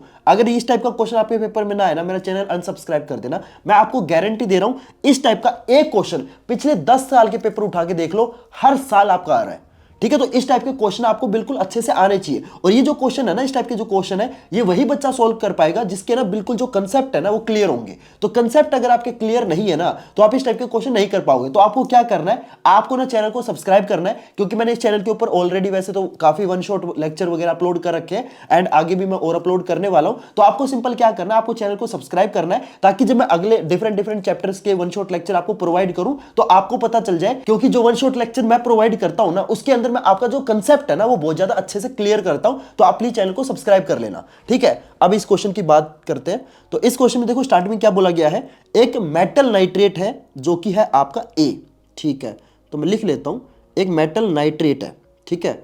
यहां पे मैं इसके ब्रैकेट में लिख देता हूं ये नाइट्रेट है, ठीक है, और ये आपका मेटल है, ठीक है। ये बात ध्यान रखना, ठीक है, क्योंकि आपको पता है मेटल किसी चीज के साथ रिएक्ट करता है तो डिफरेंट तरीके से रिएक्ट करता है, और नॉन मेटल किसी चीज के साथ रिएक्ट करता है तो डिफरेंट तरीके से करता है। तो ये जो मेटल बताया गया ना, ये भी बहुत इंपॉर्टेंट चीज है, ठीक है। बहुत सारे बच्चे इसको भी नेग्लेक्ट करते हैं, नहीं करना है। तो यहाँ पे क्या बोला गया है, यहाँ पे ये एक मेटल नाइट्रेट है, इसको गर्म किया जाता है, और जब आप इसको गर्म करोगे ना, तो एक तो आपका मेटल ऑक्साइड बनेगा, ठीक है, एंड साथ में एक आपकी ब्राउन कलर की गैस निकलेगी एंड एक कलरलेस गैस निकलेगी, जो कि आपकी आग लगाने में हेल्प करती है। देखो यहां पे ना, जब आप इसको गर्म करते हो तो आपकी टोटल 3 चीजें बनती है, ठीक है। एक आपका मेटल ऑक्साइड बनता है, तो मैं लिख लेता हूं यहां पे आपका मेटल ऑक्साइड है, ठीक है। एक काम करता हूं, मैंने इसको अच्छे से लिखता हूं, इसको मैं इरेज कर देता हूं। आपके पास स्टार्टिंग में क्या था, एक मेटल नाइट्रेट था, ठीक है। नाइट्रेट का मतलब क्या होता है, NO3, ठीक है। और इस पूरे को क्या बोला गया है, इस पूरे को ए बोला गया है, ठीक है। यहां पे ये क्या है, मेटल ऑक्साइड है, ठीक है। मैं इसको भी लिख लेता हूं, मेटल ऑक्साइड। एम का मतलब यहां पे मैंने ना मेटल को शॉर्ट फॉर्म में एम लिखा है, ठीक है। तो जब मैं आपका इस मेटल नाइट्रेट को गर्म करता हूं, यहां पे मैं ट्रायंगल लगा देता हूं। ट्रायंगल का मतलब है कि मैंने इसको हीट प्रोवाइड की है, ठीक है। तो जब मैं इसको गर्म करता हूं तो एक तो आपका मेटल ऑक्साइड बनता है, एंड साथ में आपका एक गैस निकलती है जो कि ब्राउन कलर की है, ठीक है। और इस गैस का नाम है बी, ठीक है। यहां पे मैं बी लिख देता हूं। ये आपकी एक ब्राउन कलर की गैस है, ठीक है। ये क्या है, ब्राउन कलर गैस है, ठीक है। एंड साथ में आपकी एक और गैस निकलती है जो कि कलरलेस है एंड आग लगाने में हेल्प करती है। देखो 2 टाइप की गैस बहुत ज्यादा फेमस है, दोनों की दोनों कलरलेस होती है। एक गैस, जब भी आपसे बोला जाए ना कि ऐसी गैस है जो आग लगाने में हेल्प कर रही है, समझ जाना वो ऑक्सीजन है। और कोई ऐसी गैस है जो आपकी आग बुझाने में हेल्प कर रही है, वो आपकी कार्बन डाइऑक्साइड होती है। कार्बन डाइऑक्साइड एंड आपकी जो ऑक्सीजन है, दोनों की दोनों कलरलेस होती है। तो यहाँ पे आग लगाने का काम कर रही है, यानी कि यहाँ पे क्या है, ऑक्सीजन है, ठीक है। ये बात ध्यान रखना, क्लियर एवरीवन। तो यहां से हमें ये तो पता चल गया कि जो दूसरी गैस है वो आपकी ऑक्सीजन है। अब एक और चीज बोली गई है कि यहां पे ना एक्वस सॉल्यूशन ऑफ ए, जब हम ए का एक्वस सॉल्यूशन लेते हैं, यानी कि मेटल नाइट्रेट का जो एक्वस सॉल्यूशन लेते हैं, और उसको मैं रिएक्ट कराता हूं पोटेशियम आयोडाइड के साथ, तो एक येलो कलर का प्रेसिपिटेट बनता है। तो इस रिएक्शन को भी मैं लिख लेता हूं। तो यहां पे मैंने एक्वस सॉल्यूशन लिया है ए का, MnO3 का एक्वस सॉल्यूशन, तो ब्रैकेट में मैंने AQ लगा दिया, ठीक है। और इस एक्वस सॉल्यूशन को मैं रिएक्ट कराता हूं पोटेशियम आयोडाइड के साथ, यानी कि Ki के साथ मैंने रिएक्ट कराया। तो मेरे को बताओ क्या बनेगा, यहां पे एक येलो कलर का प्रेसिपिटेट बन रहा है, ठीक है। तो देखो यहां पे एक तो दिमाग लगाओ, क्या बनेगा, यहां पे ये जो आपका पोटेशियम है ना, ये पोटेशियम आपका इस नाइट्रेट के साथ जाके रिएक्ट करेगा, तो एक तो आपका क्या बनेगा, KNO3 बनेगा, ठीक है। एंड साथ में आपका एक येलो कलर का प्रेसिपिटेट बनेगा जो कि आपका इस आई के साथ रिएक्ट करेगा तब बनेगा, यानी कि यहां पे क्या बनेगा, Mi, मेटल आयोडाइड। अब देखो ये आपका येलो कलर का है, मैं लिख लेता हूं, ये आपका येलो कलर का है। और आपका सबसे फेमस येलो कलर का प्रेसिपिटेट क्या होता है, सबको पता है यार, बच्चे बच्चे को पता है क्या होता है, ये होता है आपका लेड आयोडाइड। क्या होता है, लेड आयोडाइड। और जो आपका लेड है ये आपका एक मेटल भी है, इसीलिए ये Mi आपका क्या हो जाएगा, ये हो जाएगा आपका लेड आयोडाइड। और आपका जो M है ना, यानी कि जो आपका मेटल है, M जो है वो आपका लेड है, Pb। क्लियर एवरीवन, समझ में आया। तो यहां पे ये जो A है ये आपका क्या हो जाएगा, ये हो जाएगा आपका PbNO3। क्लियर एवरीवन, समझ में आया, ठीक है। तो यहां पे A आपका क्या है, क्योंकि हमें A ढूंढने के लिए बोला गया था, तो A आपका लेड नाइट्रेट है। तो मैं एक काम करता हूं, मैं इसको ना इरेज करके अच्छे से आपको लिख के दिखाता हूं। तो यहां पे आपका जो मेटल नाइट्रेट है वो क्या हो जाएगा, PbNO3 ट्वाइस हो जाएगा। यहां पे सॉरी मैंने गलती से ना वहाँ पे मैंने नीचे यहाँ पे लिख के दिखाया था ना आपको, लेड नाइट्रेट का फॉर्मूला मैंने गलत लिख दिया था, PbNO3 ट्वाइस हो जाएगा। Clear everyone? तो ये आपका क्या है, ये A है, ठीक है। तो आपको A भी निकालना था ना, तो A आपका क्या हो जाएगा, lead nitrate PbNO3 twice, and B क्या हो जाएगा, जो आपकी ब्राउन कलर की गैस है। आपको पता है ब्राउन कलर की गैस क्या होती है। और देखो यहां पे आपका लेड नाइट्रेट आपके 3 चीजों में टूट रहा है, तो यहां पे ये नाइट्रेट है ना, ये भी तो टूटेगा, तो ये क्या बनेगा, यहां पे ये जो ब्राउन कलर की गैस है ना, ये आपका क्या होगी, ये हो जाएगी आपकी NO2। तो यहां पे ये जो आपके बी यानी कि ब्राउन कलर की जो गैस है, ये क्या है, ये है आपका NO2। क्लियर है एवरीवन? तो ए आपका लेड नाइट्रेट है एंड जो बी है ये आपका NO2 है। क्लियर? अब देखो आगे क्या बोला गया है, name the type of both reaction involve in the above statement. तो यहां पे आपको ना दोनों रिएक्शन के बारे में बताना है कि ये जो रिएक्शन है ये आपके किस किस टाइप की है, ये आपको बताना है। तो बहुत सिंपल सा है, मैं बताता हूं, एक काम करता हूं, मैं इसको इरेज कर देता हूं। हाँ, तो अगर आप नोटिस करोगे ये जो नीचे वाली रिएक्शन है ना, ये है आपके डिकम्पोजिशन रिएक्शन। क्यों? क्योंकि यहां पे देखो आपने हीट प्रोवाइड की और जो सिंगल चीज है ना, ये आपके 3 टुकड़ों में टूट रही है। तो मैंने आपको बताया था जब आपकी एक सिंगल चीज 2 या 2 से ज्यादा टुकड़ों में टूटे उसे क्या बोलते हैं, डिकम्पोजिशन रिएक्शन। तो ये जो आपकी नीचे वाली जो रिएक्शन है ना, ये आपकी डिकम्पोजिशन रिएक्शन है, ठीक है। एंड ऊपर वाली रिएक्शन देखते हैं। तो ऊपर वाली रिएक्शन भी अगर आप नोटिस करोगे तो यहां पे देखो ये जो आपका NO3 है ये आपका K के साथ यानी कि पोटेशियम के साथ जाके अटैच हो गया, और ये जो आपका आयोडाइड है ये आपका मेटल के साथ जाके अटैच हो गया। तो बेसिकली 2 चीजों ने अपनी जो पोजीशन है वो इंटरचेंज की है। तो यहां पे ये बेसिकली कौन सी टाइप की रिएक्शन है, this is your double displacement reaction, ठीक है। ये आपकी डबल डिस्प्लेसमेंट रिएक्शन है, ऊपर वाली डबल डिस्प्लेसमेंट है, नीचे वाली डिकम्पोजिशन है। Clear everyone? समझ में आया? ठीक है, चलो अगले क्वेश्चन पे चलते हैं। अगले क्वेश्चन में देखो क्या बोला गया है, why is respiration considered as a exothermic reaction. देखो यार ये जो क्वेश्चन है ना, ये थोड़ा सा ट्रिकी है। एक्चुअली बहुत सारे बच्चे ना रेस्पिरेशन को ना क्या कर लेते हैं, वो ना ब्रीथिंग के साथ थोड़ा सा ना कंफ्यूज हो जाते हैं। वो ये सोचते हैं कि रेस्पिरेशन का मतलब होता है कि हम सांस ले रहे हैं। नहीं, respiration is basically break down of glucose. जो हम खाना खाते हैं ना, वो खाना आपका, जैसे हमने सांस लिया, सांस लेने से हम बेसिकली अपने बॉडी के अंदर क्या डाल रहे हैं, ऑक्सीजन डाल रहे हैं, और खाना खा रहे हैं। वो खाना डाइजेस्ट होने के बाद आपका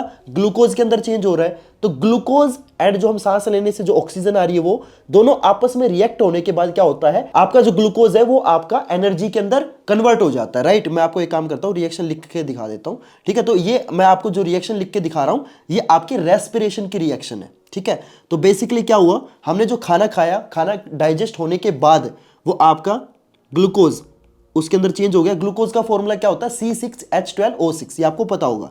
सांस लेने से हमारी बॉडी के अंदर ऑक्सीजन गई, ठीक है। तो अब ये दोनों आपस में जब रिएक्ट करेंगे तो क्या बनेगा, एक तो आपकी कार्बन डाइऑक्साइड बनेगी, जो कि हम जब सांस छोड़ते हैं तो अपनी बॉडी से कार्बन डाइऑक्साइड बाहर निकाल देते हैं, एंड साथ में आपका वाटर बनेगा, एंड एक बहुत ही इंपॉर्टेंट चीज बनेगी जो कि है एनर्जी। और ये जो एनर्जी होती है किस फॉर्म में होती है, ये होती है ATP की फॉर्म में। और ATP की फुल फॉर्म क्या होती है ना, ये आप मेरे को जल्दी से कमेंट में बताओ, ठीक है। मेरे को पता तो चले यार आपको ये मतलब इसकी फुल फॉर्म पता भी है कि नहीं, ठीक है। तो जल्दी से मेरे को कमेंट में बताओ कि ATP की फुल फॉर्म क्या होती है। और हाँ, साथ में ना मेरे को इस रिएक्शन को बैलेंस करके भी दिखाओ, ठीक है। ये बहुत ही इंपॉर्टेंट रिएक्शन है, ये आपको आनी चाहिए, ठीक है। इसकी बैलेंसिंग तो बिल्कुल आनी चाहिए, ठीक है। तो मेरे को जल्दी से ना इस रिएक्शन को साथ में कमेंट्स में बैलेंस करके भी बताओ, ठीक है। तो ये रिएक्शन आपकी किस चीज की रिएक्शन है, this is your respiration reaction. तो अब यहां पे क्वेश्चन क्या आता है कि क्या ये रिएक्शन आपकी एक्सोथर्मिक है। यस, मैंने आपको क्या बताया था, एक्सोथर्मिक रिएक्शन वो रिएक्शन होती है जिसके अंदर एनर्जी निकले। एनर्जी किसी भी टाइप की हो सकती है। तो यहां पे इस रिएक्शन में जो आपकी एनर्जी निकल रही है ना, वो आपकी हीट एनर्जी नहीं है, ठीक है। ये बात ध्यान रखना, यहां पे जो एनर्जी निकल रही है वो आपकी ATP की फुल फॉर्म में है। तो एनर्जी तो निकल रही है ना, then yes it is your exothermic reaction, ठीक है। तो ये आपका ट्रू हो जाएगा। और रीजन क्या लिखोगे, रीजन आप ये लिखोगे कि इसमें एनर्जी निकलती है, इसीलिए इसको एक्सोथर्मिक रिएक्शन बोलते हैं। क्लियर है एवरीवन, समझ में आया? ठीक है, चलो अगले क्वेश्चन पे चलते हैं। अगले क्वेश्चन में देखो क्या बोला गया है। तो बहुत सिंपल सा क्वेश्चन है, यहाँ पे आपको ना 2 रिएक्शन दे रखी है, दोनों रिएक्शन को कंप्लीट करना है एंड साथ में बैलेंस करना है, ठीक है। तो पहले रिएक्शन में देखो क्या बोला गया है, सोडियम हाइड्रोक्साइड एंड H2SO4 यानी कि सल्फ्यूरिक एसिड। तो ये बेस है, ये आपका एसिड। आपको पता है जब बेस और एसिड आपस में रिएक्ट करते तो क्या बनता है, वाटर बनता है। And this reaction will be called your neutralisation reaction, ठीक है।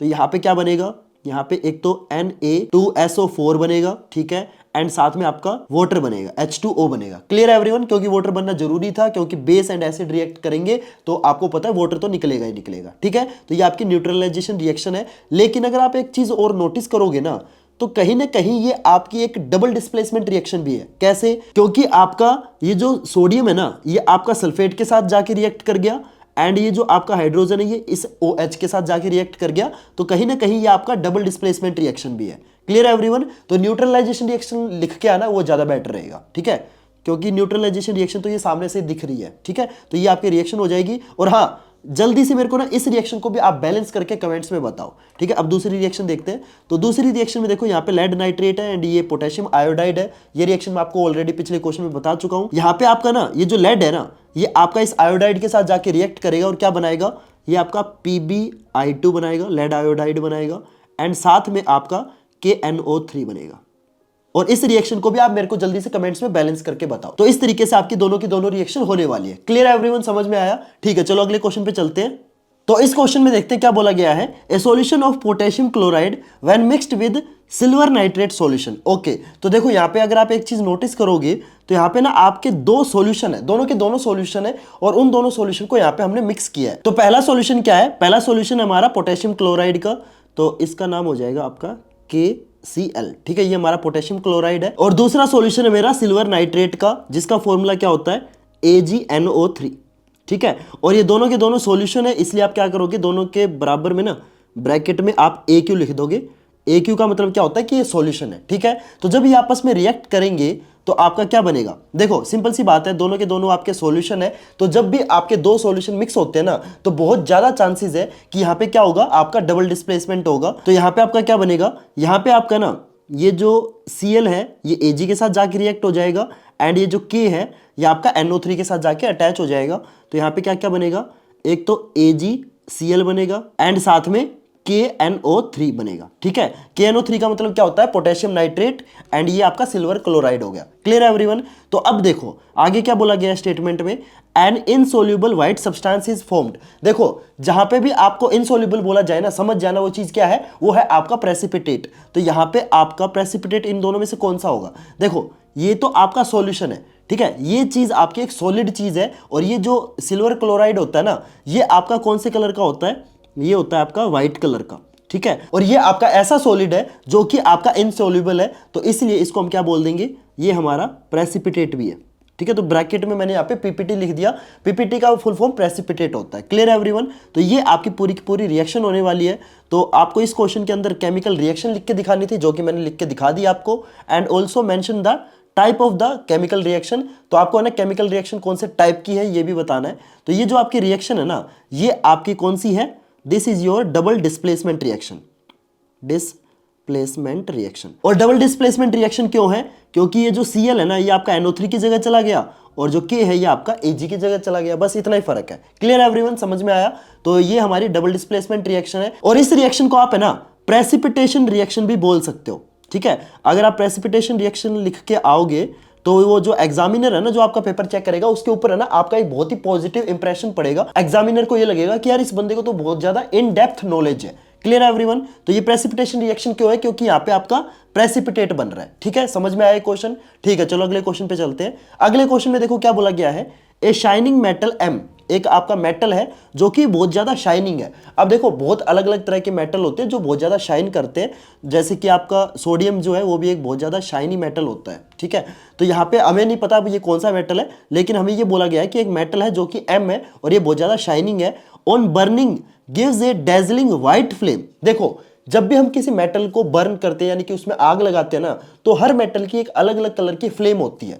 जैसे अगर आप आयरन यानी कि लोहे को गर्म करोगे तो उसमें से जो फ्लेम निकलती है ना, वो आपकी डार्क ऑरेंज कलर की होती है, आपको पता है। और अगर आप कॉपर को जलाओगे तो उसमें से ग्रीन कलर की फ्लेम निकलेगी, ठीक है। और हाँ, सोडियम को अगर गर्म करोगे तो उसमें से ना येलो कलर की फ्लेम निकलती है। तो हर मेटल का ना एक डिफरेंट फ्लेम होता है। तो यहाँ पे आपका ये जो मेटल M है, इसको जब हम जलाते हैं तो इसमें से व्हाइट कलर की फ्लेम निकलती है। तो ये जो व्हाइट कलर की फ्लेम है ना, ये आपकी मैग्नीशियम में से निकलती है। किस में से निकलती है? मैग्नीशियम में से। तो आपको ना हर मेटल की जो फ्लेम है ना, वो भी आपको पता होनी चाहिए। देखो जितने भी आपके मेजर मेटल है ना, उनकी फ्लेम याद कर लो। कॉपर की ग्रीन कलर की होती है, सोडियम की येलो कलर की होती है, आयरन की डार्क ऑरेंज कलर की होती है, और मैग्नीशियम की व्हाइट कलर की होती है। बस इतना याद करो, बहुत है, ठीक है। तो यहाँ पे आपका जो मेटल M है, ये आपका कौन सा है? This is your magnesium. तो यहाँ पे जब हम मेटल M को जलाते हैं तो इसमें से व्हाइट कलर की फ्लेम निकलती है एंड ये जो आपका मेटल है ये आपका एक व्हाइट पाउडर में चेंज हो जाता है और इस व्हाइट पाउडर का नाम क्या बोला गया है, N।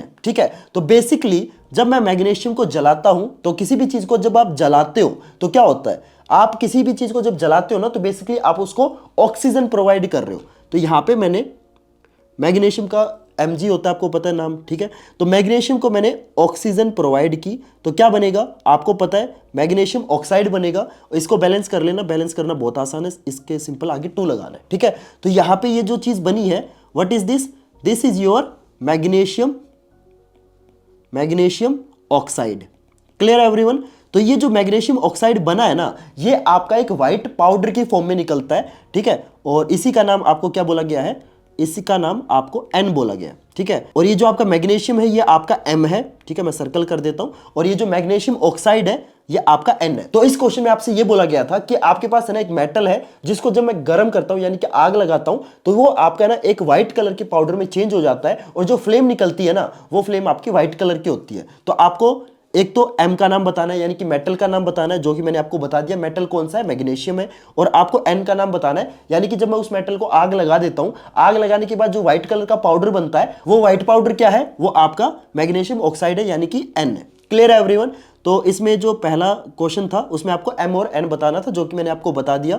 अब दूसरा क्वेश्चन पढ़ते हैं। दूसरे क्वेश्चन में देखो क्या बोला गया है, represent the above reaction in the form of balance chemical equation. तो आपको रिएक्शन लिखनी है, जो कि मैंने आपको लिख के दिखा दी और मैंने बैलेंस भी कर दी, ठीक है। अब इसी क्वेश्चन का तीसरा क्वेश्चन देख लेते हैं। तो इसमें क्या बोला गया है, डज M अंडरगो ऑक्सीडेशन और reduction in this reaction justify. तो बहुत सिंपल सी चीज पूछी गई है कि ये जो रिएक्शन हो रही है इसमें आपका रिडक्शन हो रहा है या ऑक्सीडेशन हो रहा है। तो सिंपल सी बात है, यहां पे आपका ऑक्साइड बन रहा है यानी कि मैग्नीशियम देखो स्टार्टिंग में अकेला था, बाद में मैग्नीशियम के साथ क्या हुआ, बाद में ना इसके साथ ऑक्सीजन जाके अटैच हो गई, यानी कि जब आपको पता है ना ऑक्सीजन जब जाके अटैच होती है तो क्या होता है, ऑक्सीडेशन होता है। So this reaction is called oxidation reaction, ठीक है। और एक चीज और, इस रिएक्शन को आप है ना कॉम्बिनेशन रिएक्शन भी बोल सकते हो। क्यों बोल सकते हो, क्योंकि यहां पे ना जब स्टार्टिंग में 2 या 2 से ज्यादा चीजें मिलके सिंगल चीज बनाए ना उसे क्या बोलते हैं, कॉम्बिनेशन रिएक्शन। तो यहां पे आपकी 2 चीजें मिलके एक सिंगल चीज बना रही है तो ये रिएक्शन क्या हो जाएगा आपका, कॉम्बिनेशन रिएक्शन भी आप इसको बोल सकते हो। क्लियर एवरीवन, समझ में आया, ठीक है। चलो अगले क्वेश्चन पे चलते हैं। अगले क्वेश्चन में देखो क्या बोला गया है, a small amount of quick lime is added to water in a beaker. देखो यहां पे ना इस टाइप के जो क्वेश्चन होते हैं इसमें आपको ना हर केमिकल का जो कॉमन नेम होता है ना वो भी आपको पता होना चाहिए। यहां पे ना क्विक लाइम का मतलब क्या होता है, क्विक लाइम का मतलब होता है आपका कैल्शियम ऑक्साइड, ठीक है। क्विक लाइम बेसिकली क्या है, CaO होता है, कैल्शियम ऑक्साइड, ठीक है। कैल्शियम ऑक्साइड बेसिकली उसका केमिकल नेम है और क्विक लाइम उसका कॉमन नेम है, ठीक है। अब इस क्वेश्चन में देखो बोला क्या गया है कि small amount of quick lime, यानी कि कैल्शियम ऑक्साइड का हमने छोटा सा अमाउंट लिया है और उसको मैंने पानी के अंदर डाल दिया है। अब इससे रिलेटेड आपसे क्वेश्चन पूछा गया है। तो देखो बेसिकली यहाँ पे क्या हो रहा है, यहाँ पे ना कैल्शियम ऑक्साइड को मैंने पानी के अंदर डाल दिया यानी कि H2O के अंदर डाल दिया। तो आपको पता है रिएक्शन में क्या बनेगा, यहाँ पे आपका कैल्शियम हाइड्रोक्साइड बनेगा जिसका फॉर्मूला क्या होता है, CaOH ट्वाइस, और ये आपका एक्वस फॉर्म में मिलेगा। Clear everyone. अब इसमें ना क्वेश्चन पढ़ लेते हैं। पहले क्वेश्चन में देखो क्या बोला गया है, name and define the type of reaction that has taken place. तो आपको ना इस रिएक्शन का नाम और ये जो रिएक्शन है किस टाइप की ये आपको बताना है। तो देखो ये रिएक्शन का नाम क्या होगा, पहले तो ना मैं एक काम करता हूँ सभी चीज़ों का नाम बता देता हूँ आपको। तो ये आपका कैल्शियम ऑक्साइड है, आपको पता चल रहा होगा, and this is your quick lime, ठीक है। पहले तो आपको नाम बताना है, ठीक है। ये आपका कैल्शियम हाइड्रोक्साइड है और इसका कॉमन नेम क्या होता है, इसका कॉमन नेम है स्लेक्ड लाइम, ठीक है, स्लेक्ड लाइम। देखो कैल्शियम ऑक्साइड का कॉमन नेम क्या है, क्विक लाइम, और कैल्शियम हाइड्रोक्साइड का कॉमन नेम क्या है, स्लेक्ड लाइम। क्लियर है एवरीवन। तो आपको ना सभी का पहले तो कॉमन नेम याद होना चाहिए, ठीक है। अब ये रिएक्शन किस टाइप की है, तो देखो इसको आप कॉम्बिनेशन रिएक्शन बोल सकते हो क्योंकि यहाँ पे 2 चीजें मिलके एक सिंगल चीज बना रही है। तो ये रिएक्शन आपका, मैं लिख देता हूं, ये रिएक्शन आपका कॉम्बिनेशन रिएक्शन भी हो जाएगा, ठीक है। एंड साथ में एक और चीज बता देता हूं, ये रिएक्शन है ना आपका बहुत ज्यादा हीट प्रोड्यूस करता है। मतलब जिस बीकर के अंदर आप इस रिएक्शन को करवा रहे हो ना, वो जो बीकर है ना, रिएक्शन होने के बाद वो जो बीकर है वो बहुत ज्यादा गर्म हो जाता है, ठीक है। तो ये रिएक्शन आपकी कहीं ना कहीं एक्सोथर्मिक रिएक्शन भी है क्योंकि इसमें बहुत अमाउंट की हीट एनर्जी निकलती है। क्लियर एवरीवन, समझ में आया, ठीक है। तो यहाँ पे हमने पहला पार्ट कर दिया। अब दूसरे पार्ट में देखते हैं, right balance chemical equation for the above reaction. तो आपको इस रिएक्शन को बैलेंस करना है, ठीक है। And the chemical name of the product, तो आपको केमिकल नेम भी बताना है। तो देखो बैलेंस करके आपको बताना है, ठीक है। जल्दी से मेरे को इस रिएक्शन को ना बैलेंस करके कमेंट्स में लिख के बताओ। अब मैं आपको ना केमिकल नेम बता देता हूं। तो इसका केमिकल नेम मैंने आपको बता दिया है, ये है आपका कैल्शियम ऑक्साइड, ठीक है। एंड ये है आपका calcium hydroxide, hydroxide. Clear everyone. और इसका तो आपको पता है ये पानी है, ठीक है। समझ में आया। तो ये रिएक्शन का मैंने आपको केमिकल नेम भी बता दिया हर प्रोडक्ट का, और रिएक्शन आप बैलेंस खुद कर लेना, और बैलेंस करके आपको ना कमेंट्स में लिखना भी है, ठीक है। चलो अब इसी क्वेश्चन का तीसरा पार्ट कर लेते हैं। List 2 main observation of this reaction, यानी कि जब ये रिएक्शन होगी उस रिएक्शन को देखने के बाद आपको 2 ऑब्जर्वेशन बतानी है कि भाई उस बीकर के अंदर आखिर क्या क्या हो रहा है। तो देखो यहां पे मैंने आपको एक ऑब्जर्वेशन तो बता दी कि इसमें ना बहुत ज्यादा हीट निकलेगी। एक तो आपका जो बीकर है वो बहुत ज्यादा गर्म हो रहा है, और दूसरी ऑब्जर्वेशन क्या है कि आपका ये जो स्लेक्ट लाइम होता है ना, यानी कि ये जो कैल्शियम हाइड्रोक्साइड होता है, ये आपका एक्वस फॉर्म में होता है, ये आपको पता है। लेकिन ये जो आपका एक्वस सॉल्यूशन बनता है ना, ये बहुत ज्यादा ना मिल्की होता है, ठीक है। इसमें मैं लिख देता हूं, जो पहली ऑब्जर्वेशन है वो ये है कि हीट प्रोड्यूस होगी, ठीक है। एंड दूसरी ऑब्जर्वेशन क्या है कि आपका जो एक्वस सॉल्यूशन है वो आपका मिल्की नेचर का हो जाएगा। क्लियर एवरीवन, समझ में आया क्वेश्चन, ठीक है। चलो अगले क्वेश्चन पे चलते हैं। अगले क्वेश्चन में देखो क्या बोला गया है, in the electrolysis of water. देखो यार ये जो आपके इलेक्ट्रोलाइसिस वाले जो क्वेश्चन है ये बहुत ज्यादा इंपॉर्टेंट होते हैं, और ये जो इलेक्ट्रोलाइसिस वाले क्वेश्चन है ये आपको ज्यादा से ज्यादा करने हैं। तो इसमें देखो क्या बोला गया है, यहाँ पे हम इलेक्ट्रोलाइसिस करवा रहे हैं, लेकिन किसका करवा रहे हैं, वाटर का करवा रहे हैं, और इससे रिलेटेड आपसे 3 क्वेश्चन पूछे गए। तो पहले क्वेश्चन में देखते क्या बोला गया है, name the gases liberated at anode and cathode. आपको ये भी पता होना चाहिए कि एनोड का मतलब कौन सा पॉजिटिव टर्मिनल एनोड होता है या फिर नेगेटिव टर्मिनल आपका एनोड का होता है, ये सारी चीजें आपको पता होनी चाहिए, ठीक है। तो मैं काम करता हूं, सबसे पहले ना इलेक्ट्रोलाइसिस ऑफ वाटर का जो रिएक्शन है वो लिख लेता हूं। तो यहां पे देखो, जब आप वाटर का इलेक्ट्रोलाइसिस कराओगे तो ये जो आपका वाटर है ये आपका 2 टाइप की गैस में टूट जाएगा, एक हाइड्रोजन गैस एंड दूसरी ऑक्सीजन गैस, क्योंकि आपको पता है पानी जो है वो हाइड्रोजन एंड ऑक्सीजन से मिलकर बना है। और एक काम करते हैं, इस रिएक्शन को बैलेंस कर देते हैं। तो मैं इसको क्या करता हूं, इसके आगे 2 लगा देता हूं और इसके आगे 2 लगा देता हूं, इक्वेशन बैलेंस हो गई। क्लियर है एवरीवन।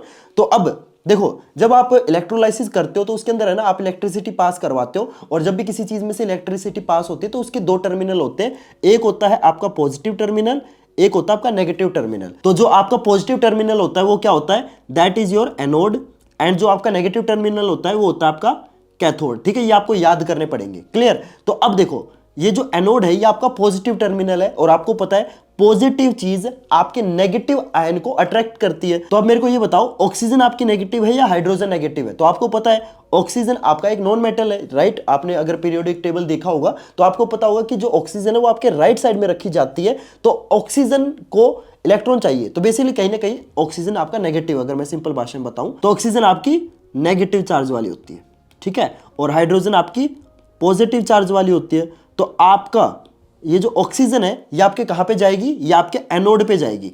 कहां पे जाएगी गाइज, एनोड पे जाएगी, क्योंकि एनोड आपका पॉजिटिव होता है, ठीक है। पॉजिटिव टर्मिनल पे नेगेटिव चीजें जाती हैं, और हाइड्रोजन आपकी पॉजिटिव गैस है इसलिए ये आपके कैथोड पे जाएगी, क्योंकि कैथोड आपका नेगेटिव टर्मिनल है। Clear everyone. तो आपको मैं फिर से बता देता हूं, हाइड्रोजन जो है वो कैथोड पे जाएगी, एंड जो ऑक्सीजन है ये आपके एनोड पे जाएगी। क्लियर एवरीवन, ये चीज आपको पता होनी चाहिए, ठीक है।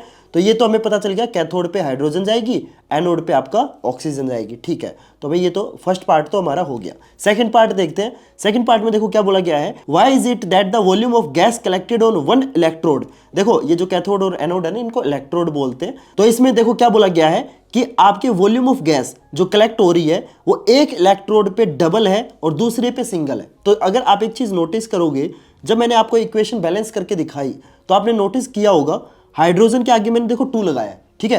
तो यानी कि जब ये रिएक्शन होगी ना तो यहां पे रिएक्शन होने के बाद हाइड्रोजन मॉलिक्यूल के 2 मोल बनेंगे, ठीक है। हाइड्रोजन के 2 मोल बनेंगे, क्योंकि यहाँ पे देखो हाइड्रोजन के आगे डबल 2 लिखा हुआ है, ठीक है। एंड ऑक्सीजन के आगे कुछ नहीं है, यानी कि सिंगल। तो ऑक्सीजन जितनी बनेगी ना उससे डबल आपकी हाइड्रोजन बनेगी, यानी कि कैथोड पे जितनी आपकी हाइड्रोजन जाएगी उससे आधी ऑक्सीजन एनोड पे जाएगी। तो जब आपका ये रिएक्शन होगा ना तो आपकी हाइड्रोजन गैस ज्यादा बनती है एंड ऑक्सीजन गैस कम बनती है। तो एनोड पे कम ऑक्सीजन जाएगी, और एनोड पे जितनी ऑक्सीजन जाएगी ना उससे डबल कैथोड पे हाइड्रोजन जाएगी। क्लियर एवरीवन, समझ में आया?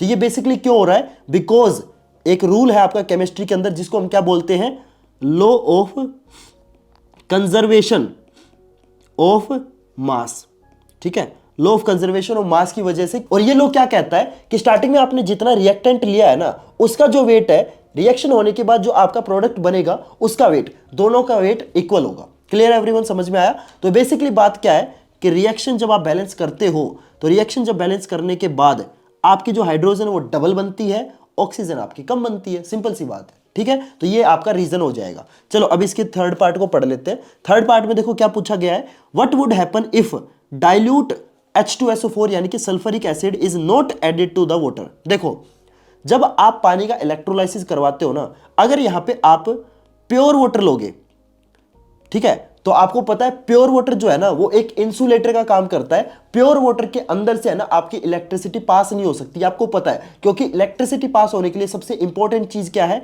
इलेक्ट्रिसिटी पास होने के लिए हमें आयन चाहिए। अगर आप प्योर वाटर ले लोगे ना तो उसमें तो आयन है ही नहीं, तो प्योर वाटर के अंदर से आपकी इलेक्ट्रिसिटी पास नहीं हो सकती, और इलेक्ट्रिसिटी पास नहीं होगी तो आपका इलेक्ट्रोलाइसिस कहां से होगा, समझ में आई बात? तो आपके पानी के अंदर है ना आयन होने बहुत ज्यादा जरूरी है। आयन होंगे तभी उस पानी में से इलेक्ट्रिसिटी पास करेगी एंड इलेक्ट्रोलाइसिस आपका होगा। तो बेसिकली जब भी हम पानी का इलेक्ट्रोलाइसिस करवाते हैं ना, तो आपको पता है उसमें आयन की तो जरूरत पड़ेगी, तो हमें आयन डालने पड़ेंगे। तो वो आयन कहां से आते हैं, हम है ना उस पानी के अंदर थोड़ा सा क्या डाल देते हैं, सल्फ्यूरिक एसिड डाल देते हैं, और ये थोड़ा सा डालते हैं, डाइल्यूट होता है, ठीक है, मतलब ये रिएक्ट नहीं करता, ये बस क्या करता है, देखो इस सल्फ्यूरिक एसिड का काम क्या है, पानी के अंदर आयन पहुंचाना, ताकि उस पानी के अंदर से इलेक्ट्रिसिटी पास कर सके। तो हमें ज्यादा सल्फ्यूरिक एसिड डालने की जरूरत नहीं होती, थोड़ा सा सल्फ्यूरिक एसिड डालोगे तो उससे ना बहुत ज्यादा आयन आ जाते हैं और हमारा काम चल जाएगा।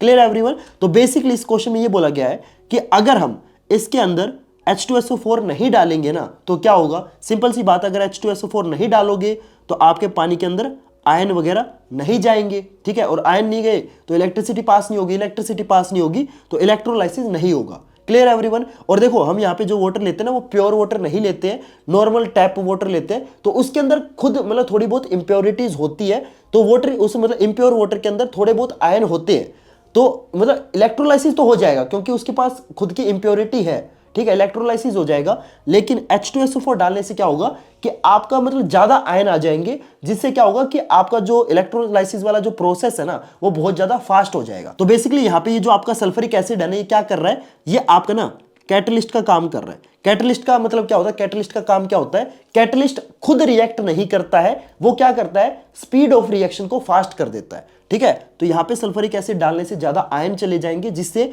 इलेक्ट्रोलाइसिस का जो प्रोसेस है वो फास्ट हो जाएगा। ये खुद रिएक्ट नहीं करेगा लेकिन इलेक्ट्रोलाइसिस के प्रोसेस को फास्ट कर देगा। क्लियर है एवरीवन? और अगर आप सल्फ्यूरिक एसिड इस पानी के अंदर नहीं डालोगे तो आपका इलेक्ट्रोलाइसिस का जो प्रोसेस है वो स्लो हो जाएगा। समझ में आया क्वेश्चन? ठीक है, चलो अगले क्वेश्चन पे चलते हैं। अगले क्वेश्चन में देखो क्या बोला गया है, state the change in colour observed in each of the following case mentioning the reason. Okay, यहाँ पे आपको ना 3 चीजें दे रखी है और आपको ना इनमें कलर का कौन सा चेंज होने वाला है ये आपको बताना है, ठीक है। तो सबसे पहला पार्ट पढ़ते हैं। तो पहले पार्ट में देखो क्या हो रहा है, silver chloride is expose to sunlight. तो आपने क्या किया, सिल्वर क्लोराइड को ना धूप के अंदर रख दिया। तो अगर आप सिल्वर क्लोराइड यानी कि AgCl को अगर आप धूप के अंदर रखते हो यानी कि सनलाइट के अंदर रखते हो तो क्या होगा, यहाँ पे आपका ना डिकम्पोजिशन रिएक्शन हो जाता है। देखो सिल्वर क्लोराइड आपका कौन से कलर का होता है, स्टार्टिंग में ये होता है आपका व्हाइट कलर का, ठीक है, और जब ये आपका धूप में रख दोगे तो क्या होगा, इसमें ना आपका सिल्वर अलग हो जाता है एंड जो क्लोरीन गैस है ये आपकी हवा में उड़ जाती है, ठीक है। इस तरीके से आपका रिएक्शन होगा। अब देखो यहाँ पे आपकी जो क्लोरीन गैस है ना ये तो आपकी हवा में चली गई, तो इसका तो कलर क्या ही बताना, लेकिन यहाँ पे जो सिल्वर है इसका तो कलर आप बता सकते हो ना। आपको पता है सिल्वर क्या होता है, चांदी होता है, तो चांदी का कलर क्या होता है, तो चांदी होता है आपका ग्रे कलर का, ठीक है, समझ में आया। तो स्टार्टिंग में देखो आपका व्हाइट कलर का सिल्वर क्लोराइड था, लेकिन बाद में रिएक्शन होने के बाद यानी कि जब आप सिल्वर क्लोराइड को धूप के अंदर रख देते हो तो क्या होता है, डिकम्पोजिशन रिएक्शन होता है। डिकम्पोजिशन क्यों हो रहा है, क्योंकि स्टार्टिंग में आपकी एक चीज थी वो आपके 2 टुकड़ों में टूट गई, तो डिकम्पोजिशन रिएक्शन है। तो स्टार्टिंग में आपके पास व्हाइट कलर था, डिकम्पोजिशन रिएक्शन हुई, और ये जो रिएक्शन है ये कौन से टाइप की है, डिकम्पोजिशन रिएक्शन में ना आपके 3 टाइप की होती है, and this is your photolytic decomposition. जो डिकम्पोजिशन आपके सनलाइट की वजह से हो ना, समझ जाना वो कौन से टाइप की डिकम्पोजिशन है, that is your photolytic decomposition. और बाकी 2 और टाइप के डिकम्पोजिशन रिएक्शन होती है, वो आप मेरे को जल्दी से कमेंट करके बताओ कि बाकी 2 और कौन कौन से टाइप की डिकम्पोजिशन रिएक्शन होती है, ठीक है। तो स्टार्टिंग में आपके पास व्हाइट कलर था, बाद में आपका ग्रे कलर हो गया, ठीक है। चलो अब इसको मैं इरेज कर देता हूं। अब इसी क्वेश्चन का सेकंड पार्ट पढ़ लेते हैं। सेकंड पार्ट में देखो क्या बोला गया है, a piece of zinc is dipped in ferrous sulphate solution. देखो जो फेरस सल्फेट सॉल्यूशन होता है ना, ये आपका पेल ग्रीन कलर का होता है, ठीक है। तो मैं काम करता हूं, रिएक्शन लिख लेता हूं। तो जिंक ले लिया एंड यहां पे FeSO4 का सॉल्यूशन है, तो यहां पे मैंने AQ लिख दिया, यानी कि एक्वस सॉल्यूशन है। तो रिएक्शन होगी, आपको पता है जिंक जो है वो आपका आयरन से ज्यादा रिएक्टिव है, तो ये जो जिंक है ये बेचारे आयरन को हटा देगा। तो यहाँ पे रिएक्शन होने के बाद क्या बनेगा, ZnSO4 बनेगा एंड जो आपका आयरन है वो आपका साइड में निकल जाएगा। तो देखो यहाँ पे जो आपका फेरस सल्फेट है ये आपका स्टार्टिंग में कौन से कलर का होता है, ग्रीन कलर का होता है, लेकिन बाद में देखो आयरन आपका अलग निकल गया। आयरन का कलर आपको पता है वो भी आपका ग्रे कलर का होता है, ठीक है। तो यहाँ पे आयरन का कलर नहीं बताना। देखो एक बात हमेशा याद रखना, आपको जो कलर बताना होता है ना, वो मोस्टली किस चीज का बताना होता है, वो आपको सॉल्यूशन का कलर बताना होता है, ठीक है। तो यहाँ पे आपको इसका कलर बताना है। ZnSO4 का कलर क्या होता है, दिस इज योर कलरलेस, ठीक है। और जो आपका आयरन है ये आपका ग्रे कलर का होता है, ये बेचारा साइड में जाके निकल के पड़ जाता है, ठीक है। तो यहाँ पे स्टार्टिंग में आपका जो चीज आपने ली थी वो आपका ग्रीन कलर का था, लेकिन रिएक्शन होने के बाद जो आपका सॉल्यूशन है वो आपका कलरलेस हो गया। क्लियर है एवरीवन, समझ में आया, ठीक है। अब इसी क्वेश्चन का तीसरा पार्ट पढ़ लेते हैं। तो मैं ये नीचे वाली चीज इरेज कर देता हूं। तो अब इसका थर्ड पार्ट पढ़ लेते हैं। थर्ड पार्ट में देखो क्या बोला गया है, copper powder is strongly heated in air. तो यहाँ पे ना कॉपर को हमने एयर की प्रेजेंस में गर्म किया है, आग लगा दी, बेसिकली सीधी सी बात है। तो जब भी आप किसी चीज को आग लगाते हो तो क्या होता है, आप उसको क्या प्रोवाइड कर रहे हो, आप उसको ऑक्सीजन प्रोवाइड कर रहे हो एंड आप उसको हीट प्रोवाइड कर रहे हो, है ना। तो यहां पे देखो कॉपर कौन से कलर का होता है आपको पता है, copper is your reddish brown colour, ठीक है, रेडिश ब्राउन कलर का होता है। और ऑक्सीजन आपको पता है कलरलेस होती है, ठीक है। तो जब आप कॉपर को जलाते हो तो आपका कॉपर क्या बन जाता है, that will change into copper oxide CuO। इसको आप बैलेंस कर दो, 2 लगा दो इसके आगे, इसके आगे 2 लगा दो, बैलेंस हो गई, ठीक है। और हमेशा ट्राई करना जब भी आप रिएक्शन लिखो तो उसको बैलेंस लिखना, ताकि आपके एग्जामिनर पे ना आपका एक बहुत ही पॉजिटिव रिएक्शन मतलब इंपैक्ट पड़े, ठीक है। समझ में आई बात है। तो ये आपका क्या है, ये कॉपर ऑक्साइड है और इसका कलर क्या होता है, ये होता है आपका ब्लैक कलर का, ठीक है। तो जब स्टार्टिंग में आपने कॉपर लिया था वो रेडिश कलर का था, रेडिश ब्राउन कलर का था, लेकिन जब आप उसको जला देते हो तो उसका कलर जो है वो आपका ब्लैक कलर में चेंज हो जाता है। क्लियर है एवरीवन, समझ में आया। तो इस तरीके से आपको ये तीनों पार्ट करने थे। चलो अगले क्वेश्चन पे चलते हैं। अगले क्वेश्चन यार बहुत बचकाना सा क्वेश्चन है, इसमें आपको बताना है कि न्यूट्रलाइजेशन रिएक्शन क्या होती है। तो देखो न्यूट्रलाइजेशन रिएक्शन नाम से ही पता चल रहा है कि जब कोई चीज न्यूट्रलाइज हो जाए। देखो जब आपका एसिड एंड बेस, एक सेकंड फोन में मैसेज आया, ठीक है, इंपॉर्टेंट नहीं है। तो एसिड प्लस बेस जब आपका आपस में रिएक्ट करते हैं तो यहां पे आपके ना 2 चीजें बनती है, एक तो आपका नमक बनता है एंड एक साथ में आपका पानी बनता है। तो यहां पे देखो स्टार्टिंग में आपने 2 मतलब एक दूसरे के कट्टर दुश्मन ले लिए। एसिड अलग तरीके से वर्क करता है, आपका बेस अलग तरीके से वर्क करता है। तो आपने जब दोनों दुश्मनों को मिलाया तो वो आपस में क्या हो जाएंगे, न्यूट्रलाइज हो जाएंगे, उनकी मतलब उनमें ना शादी हो जाएगी एंड जो बच्चा निकलेगा उसका नाम क्या है, सॉल्ट, ठीक है। और साथ में पानी भी निकल जाएगा, ठीक है। ये जो पानी है वो बेचारे हस्बैंड का निकलता है, यार मैं क्या बातें कर रहा हूँ, ठीक है, समझ में आया ना। तो यहाँ पे सोल्ट निकल जाएगा एंड यहाँ पे पानी निकल जाएगा। So this is your neutralisation reaction. Clear है एवरीवन, समझ में आया। अब why are they named so, तो आपको ये भी पूछा गया है कि इस रिएक्शन का नाम हम न्यूट्रलाइजेशन रिएक्शन ही क्यों बोलते हैं, क्योंकि मैंने बताया ना स्टार्टिंग में आपने एसिड लिया और बेस लिया, लेकिन बाद में जो नई चीज बनी है उसके अंदर ना तो एसिड है ना बेस है, ठीक है। वो दोनों चीजें आपस में न्यूट्रलाइज हो गई हैं और वो सोल्ट बन गया, ठीक है, समझ में आया। तो आपका बेसिकली क्या हुआ, न्यूट्रलाइज हो गई, चीजें न्यूट्रलाइज हो गई है, ठीक है। बाद में जो चीज बनी है ना उसमें ना एसिडिक नेचर है ना आपका बेसिक नेचर है। अब देखो यहाँ पे भी ना एक गजब की चीज होती है, अगर आपने स्ट्रॉन्ग एसिड ले लिया एंड वीक बेस ले लिया ना तो आपका जो नमक बनेगा ना वो एसिडिक बनेगा, क्योंकि आपने एसिड स्ट्रॉन्ग लिया है। अगर आपने स्ट्रॉन्ग बेस ले लिया एंड वीक एसिड ले लिया तो जो आपका नमक बनेगा वो बेसिक बनेगा। अगर आपने दोनों ही स्ट्रॉन्ग ले लिया ना तो जो आपका नमक बनेगा वो न्यूट्रल बनेगा, ठीक है, समझ में आई चीज। ओके, अब देखो इसमें एक और चीज बोली गई है, आपको एक एग्जांपल लिखना है, तो बहुत सिंपल सा एग्जांपल लिख दो, मैं आपको बता देता हूं। एसिड में आप एक काम करो, आप एसिड कौन सा ले लो, चलो हाइड्रोक्लोरिक एसिड ले लिया, ठीक है, सिंपल वाला लेते हैं क्योंकि एग्जांपल लिखना है ना, सिंपल लिखो। और बेस आपने मान लो सोडियम हाइड्रोक्साइड ले लिया, तो रिएक्शन होने के बाद क्या बनेगा, यहाँ पे आपका NaCl जो कि सोडियम क्लोराइड होता है, जो कि कॉमन सोल्ट बोलते हैं जिसको, एंड आपका पानी बन जाएगा, बस सिंपल रिएक्शन। क्लियर एवरीवन, समझ में आया। और इस रिएक्शन को बैलेंस करने की भी जरूरत नहीं क्योंकि ऑलरेडी बैलेंस है, ठीक है, समझ में आया क्वेश्चन। चलो अगले क्वेश्चन पे चलते हैं। यार मेरा तो गला बिल्कुल ही चला गया यार, मतलब आपको फील हो रहा है मेरी आवाज़ थोड़ी सी दब गई है, क्योंकि मैं पिछले 1.5 घंटे से, अराउंड 1.5 घंटे से मैं बोल रहा हूँ।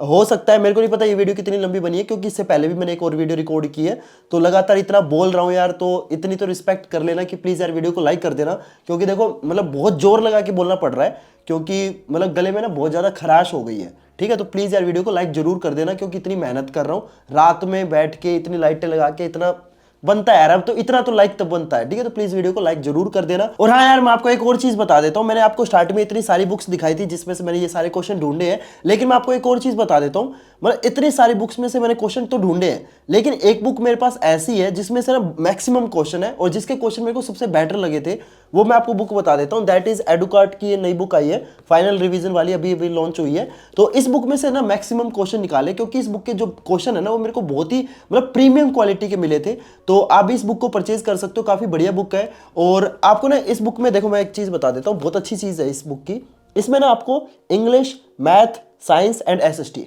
आपको चारों सब्जेक्ट के सैंपल पेपर इस बुक में मिल जाएंगे। मतलब आपको ना, मतलब सैंपल पेपर के लिए कोई डिफरेंट बुक परचेज करने की जरूरत नहीं है, आप सिंपल एक बुक परचेज कर लो, आपके 4 सब्जेक्ट का काम खत्म। इस एक अकेली बुक से ना आपके 4 सब्जेक्ट कवर हो जाएंगे। ठीक है, तो काफी बढ़िया बुक है। इसके अंदर आपको रिवीजन मैप मिल जाएंगे, चैप्टर वाइज इंपॉर्टेंट क्वेश्चन दे रखे हैं, सैंपल पेपर तो है ही, तो काफी बढ़िया बुक है, मेरे को बहुत ज्यादा पसंद आई। तो आप इस बुक को परचेज कर सकते हो, कोई पेड प्रमोशन नहीं है। मैंने आपको स्टार्ट में इतनी सारी बुक दिखाई, राइट, तो कोई पेड प्रमोशन नहीं है, जेन्युइनली मेरे दिल से निकल रहा है, सच में अच्छी बुक है। और जब आप इस बुक से पढ़ोगे ना, मैं गारंटी देता हूँ आप भी मेरे जैसा ही फील करोगे, काफी बढ़िया बुक है। तो इस बुक को परचेज करने का जो लिंक है ना, वो मैं आपको डिस्क्रिप्शन बॉक्स में दे दूंगा। बाकी यार आपकी मर्जी, आप जहां से परचेज करना चाहो वहां से परचेज कर सकते हो, लेकिन अगर आप इस बुक को मेरे लिंक से परचेज करोगे ना, तो ये जो बुक है ये थोड़ी सी आपको सस्ती मिल जाएगी। ठीक है, बस इतना ही फर्क है। तो मैं आपको बोलूंगा यार, जहां से सस्ता मिल रहा है वहीं से लो। ठीक है, तो ये बुक का नाम मैं फिर से बता देता हूं, एडुकार्ट की फाइनल रिवीजन, देख लो। ठीक है, क्लियर एवरीवन। तो कोई पेड प्रमोशन नहीं, मैं पहले बता रहा हूं, बहुत बार बता दिया, पेड प्रमोशन नहीं है, आपकी मर्जी है। जो बुक आप खरीदना चाहो वो बुक खरीद सकते हो, जहां से खरीदना चाहो वहां से खरीद सकते हो। मेरे को पर्सनली ये बुक अच्छी लगी, इसलिए मैं आपको बता रहा हूं। ठीक है, चलो अब बाकी वापस अपने क्वेश्चन पे चलते हैं। तो देखो इस क्वेश्चन में क्या बोला गया है, what is balance chemical equation. तो आपको पता है बैलेंस केमिकल इक्वेशन क्या होती है, जिसमें लेफ्ट साइड में जितने नंबर ऑफ एटम होते हैं ना, उतने ही राइट साइड में नंबर ऑफ एटम होते हैं। जैसे मान लो मैं एक काम करता हूं, एक रिएक्शन लिख के दिखाता हूं। जैसे फॉर एग्जांपल सिंपल वाली रिएक्शन लिख लेते हैं, HCl plus NaOH neutralisation reaction, जो अभी मैंने आपको लिख के दिखाई थी। इसमें अगर आप नोटिस करोगे तो क्या बनता है, NaCl बनता है एंड पानी बनता है। तो अगर आप नोटिस करोगे इस रिएक्शन में क्या है कि लेफ्ट साइड में देखो क्लोरीन का सिंगल एटम है, राइट साइड में भी सिंगल एटम है। हाइड्रोजन देखो लेफ्ट साइड में 2 है, राइट साइड में भी 2 है।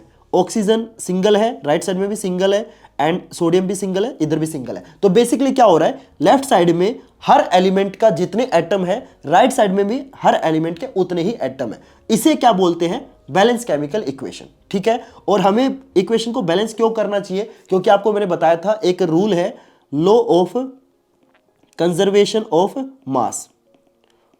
ठीक है, आपको पता है कि केमिस्ट्री के अंदर एक जो एटम होता है वो ना तो डिस्ट्रॉय होता है ना आपका क्रिएट होता है। लेफ्ट साइड में आपने जितने एटम लिए थे, रिएक्शन होने के बाद भी आपके उतने ही एटम बचेंगे, ये आपका एक रूल होता है। ठीक है, इसीलिए हमें इक्वेशन को क्या करना पड़ता है, बैलेंस करना पड़ता है। ठीक है, समझ में आया। चलो मैं इसको इरेज कर देता हूं। अब इस क्वेश्चन के सेकंड पार्ट में देखते हैं क्या बोला गया है। तो यहाँ पे एक केमिकल इक्वेशन आपको लिख के दिखानी है जिसमें आपके ये 3 चेंजेस हो रहे हैं। तो पहला चेंज क्या है, चेंज इन कलर। आपको एक ऐसी रिएक्शन लिख के दिखानी है जिसमें कलर में चेंज हो। तो बहुत सिंपल सी रिएक्शन लिख देते हैं। तो बहुत सिंपल सी रिएक्शन कौन सी लिखे, चलो एक काम करते हैं, जिंक को फेरस सल्फेट के अंदर डाल देते हैं। तो आपका क्या बनेगा, ZnSO4 बनेगा एंड आयरन बनेगा। ठीक है, तो यहाँ पे क्या हो रहा है, स्टार्टिंग में देखो फेरस सल्फेट का कलर क्या होता है, ग्रीन कलर होता है, एंड ZnSO4 का कलर क्या होता है, कलरलेस होता है। ठीक है, और इसमें कोई जरूरी नहीं है कि आपको भी एग्जाम में यही सेम रिएक्शन लिख के आनी है, ऐसा कोई जरूरी नहीं है। आप अपनी मर्जी से कोई भी रिएक्शन लिख के आ सकते हो, बस उसके अंदर है ना कलर में चेंज होना जरूरी है। ठीक है, अब तुम एक काम करो, देखो एक रिएक्शन तो मैंने आपको लिख के दिखा दी। अब आप है ना जल्दी से मेरे को एक रिएक्शन कमेंट में लिख के दिखाओ जिसमें कलर में चेंज हो रहा है। ठीक है, ये वाली नहीं होनी चाहिए, इससे कोई डिफरेंट लिखनी है आपको। ठीक है, ऐसे रिएक्शन आप लिख के दिखाओ जल्दी से मेरे को कमेंट में जिसमें कलर में चेंज हो रहा है, और ये रिएक्शन नहीं होनी चाहिए, इससे कोई डिफरेंट होनी चाहिए। ठीक है, चलो अब सेकंड वाली पढ़ते हैं। एक आपको ऐसी रिएक्शन लिख के दिखानी है जिसमें टेम्परेचर में चेंज हो रहा है। ठीक है, मैं इसको इरेज कर देता हूं। तो टेम्परेचर में चेंज अभी मैंने आपको बताई भी थी ना, क्या, कैल्शियम ऑक्साइड को जब आप पानी के अंदर डालते हो तो क्या बनता है, आपका कैल्शियम हाइड्रोक्साइड बनता है। ठीक है। और ये आपका एक एक्सोथर्मिक रिएक्शन, आपको पता है साइड में आपकी बहुत ज्यादा हीट निकलती है। स्टार्टिंग में ये चीजें आपकी क्या होती है, ठंडी ठंडी होती है, लेकिन रिएक्शन होने के बाद क्या होता है कि आपका जो बीकर है ना बहुत ज्यादा गर्म हो जाता है, क्योंकि ये रिएक्शन आपकी एक्सोथर्मिक है, इसमें आपकी हीट एनर्जी निकलती है। तो ये वाली रिएक्शन आप पेपर में लिख के आ सकते हो। और हाँ, जल्दी से मेरे को ना आप एक और ऐसी मतलब रिएक्शन लिख के दिखाओ कमेंट में जिसमें आपका टेम्परेचर में चेंज हो रहा है, ठीक है। और ये वाली मत लिखना, इससे कोई डिफरेंट लिखनी है, ठीक है। चलो मैं इसको इरेज कर देता हूं। अब थर्ड पार्ट देखते हैं। थर्ड पार्ट में आपको एक ऐसी रिएक्शन लिखनी है जिसके अंदर आपका प्रेसिपिटेट बने। तो देखो चलो मैं एक बढ़िया सी रिएक्शन लिख के दिखाता हूं। AgNO3, ठीक है, इसको आप मिक्स कर दो KCl के अंदर, तो क्या बनेगा, यहाँ पे AgCl बनेगा एंड साथ में आपका KNO3 बनेगा। तो यहाँ पे किस चीज का प्रेसिपिटेट बनेगा, यहाँ पे है ना आपका AgCl, ये जो आपका सिल्वर क्लोराइड है, इसका आपका प्रेसिपिटेट बनेगा, जो कि किस कलर का होगा, व्हाइट कलर का होगा। और इसके ब्रैकेट में ना आप PPT लिख देना, जिससे हमें ना पता चल जाएगा कि ये जो सिल्वर क्लोराइड है ना, ये हमारा प्रेसिपिटेट है। क्लियर है एवरीवन? तो ये आपका प्रेसिपिटेशन का एक एग्जांपल हो जाएगा। और तुम एक काम करना, जल्दी से ना मेरे को कमेंट्स में ना एक और एग्जांपल, मतलब एक और रिएक्शन लिख के दिखाना जो कि प्रेसिपिटेशन रिएक्शन का एग्जांपल है, ठीक है।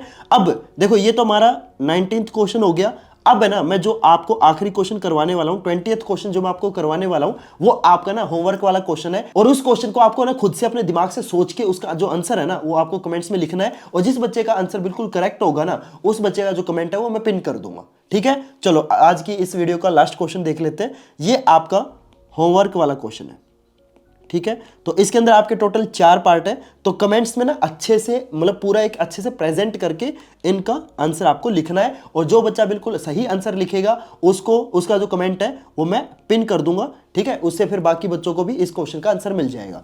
अब देखो ये जो 4 क्वेश्चन है ना, ये थोड़े से हार्ड है। इस क्वेश्चन का जो लेवल है वो मैंने जानबूझ के हार्ड रखा है, क्योंकि मेरे को पता है बहुत सारे बच्चे आप में से ऐसे होंगे, अरे भैया आपने तो बहुत इजी क्वेश्चन करा दिए, इतने इजी तो हमें आते हैं। उन स्मार्ट बच्चों के लिए ना मैंने ये जो क्वेश्चन है इसका लेवल जानबूझ के थोड़ा सा हार्ड रखा है, ठीक है। तो आपको जल्दी से यार इस क्वेश्चन को अच्छे से पढ़ना है, ठीक है। यार पढ़ के बताऊं या रहने दूं, चलो तुम खुद ही कर लो, क्योंकि एग्जाम में मैं थोड़ी ना हूंगा तुम्हें हर क्वेश्चन पढ़ के बताने के लिए, राइट। वहां पे भी तो आपको खुद से करना है ना, तो आपको आदत अभी से डालनी है, ठीक है। तो ये मैंने आपको क्वेश्चन दे दिया है। इस क्वेश्चन का जो आंसर है वो आपको कमेंट्स में लिख के बताना है। और जो बच्चा इसका बिल्कुल करेक्ट आंसर देगा उसका कमेंट जो है वो मैं पिन कर दूंगा। क्लियर है एवरीवन? और हाँ, अगर आपको इस मतलब पूरे वीडियो का PDF चाहिए तो आपको क्या करना है, आपको ना मेरा टेलीग्राम चैनल ज्वाइन करना है। टेलीग्राम चैनल पे आपको इसका पूरे का PDF मिल जाएगा। और टेलीग्राम चैनल का जो लिंक है वो भी मैंने आपको डिस्क्रिप्शन बॉक्स में दे रखा है। उस लिंक पे क्लिक करके आप मेरा टेलीग्राम चैनल ज्वाइन कर सकते हो और इसका PDF डाउनलोड कर सकते हो, ठीक है। और साथ में ना यार मेरे को जल्दी से कमेंट करके ये भी बताओ कि आपको ना नेक्स्ट वीडियो में कौन से चैप्टर के मोस्ट रिपीटेड क्वेश्चन चाहिए। देखो करवाऊंगा मैं आपको सभी चैप्टर के, लेकिन जिस चैप्टर की ज्यादा डिमांड आएगी ना सबसे पहले मैं आपको उस चैप्टर के करवाऊंगा। तो आप जल्दी से ना मेरे को कमेंट करके बताओ कि नेक्स्ट वीडियो में ना मेरे को कौन से चैप्टर के मोस्ट रिपीटेड क्वेश्चन अपलोड करने चाहिए। जिस चैप्टर की ज्यादा डिमांड आएगी सबसे पहले मैं आपको उस चैप्टर के जो मोस्ट रिपीटेड क्वेश्चन है वो प्रोवाइड कर दूंगा। क्लियर है एवरीवन? होप करता हूं यार आपको ये सारे के सारे क्वेश्चन अच्छे लगे होंगे। और इस बुक को परचेज करने का जो लिंक है वो मैंने आपको डिस्क्रिप्शन बॉक्स में दे रखा है, उस लिंक से आप इस बुक को परचेज कर सकते हो। और देखो यार अभी ना आपके पास लिटरली बहुत कम टाइम बचा हुआ है, इस टाइम को अच्छे से यूज करना है। चैनल को जरूर सब्सक्राइब कर लेना, क्योंकि इस चैनल के ऊपर है ना मैं बहुत गजब गजब की चीजें अपलोड करने वाला हूं। मैं आपको सैंपल पेपर सॉल्यूशन प्रोवाइड कर रहा हूं, और साथ में यार ये जो मोस्ट इंपोर्टेंट क्वेश्चन वाली चीज है ये तो मैं आपको प्रोवाइड कर रहा हूं। लेकिन अब है ना मैं आपको 1 शॉट लेक्चर भी प्रोवाइड करूंगा, क्योंकि आप में से ना मेरे को पता है बहुत सारे बच्चे अभी भी ऐसे हैं जिनका ना सिलेबस लिटरली अभी मतलब बहुत कम पूरा हुआ है। मतलब कुछ बच्चे तो अभी तक ऐसे हैं जिनका 50 से 60% सिलेबस पूरा हुआ है, ठीक है। तो उन बच्चों के लिए मैं 1 शॉट लेक्चर वाली सीरीज शुरू कर रहा हूं, तो प्लीज चैनल को जरूर सब्सक्राइब कर लेना। और हाँ, जाते जाते यार इस वीडियो को ना अपने फ्रेंड्स और क्लासमेट के साथ जरूर शेयर करना, ताकि यार उनको भी ये क्वेश्चन मिल सके और अच्छे से वो भी प्रैक्टिस कर सके, ठीक है। तो मिलते हैं गाइस फिर अगली वीडियो में नए टॉपिक के साथ, तब तक के लिए goodbye and have a nice day.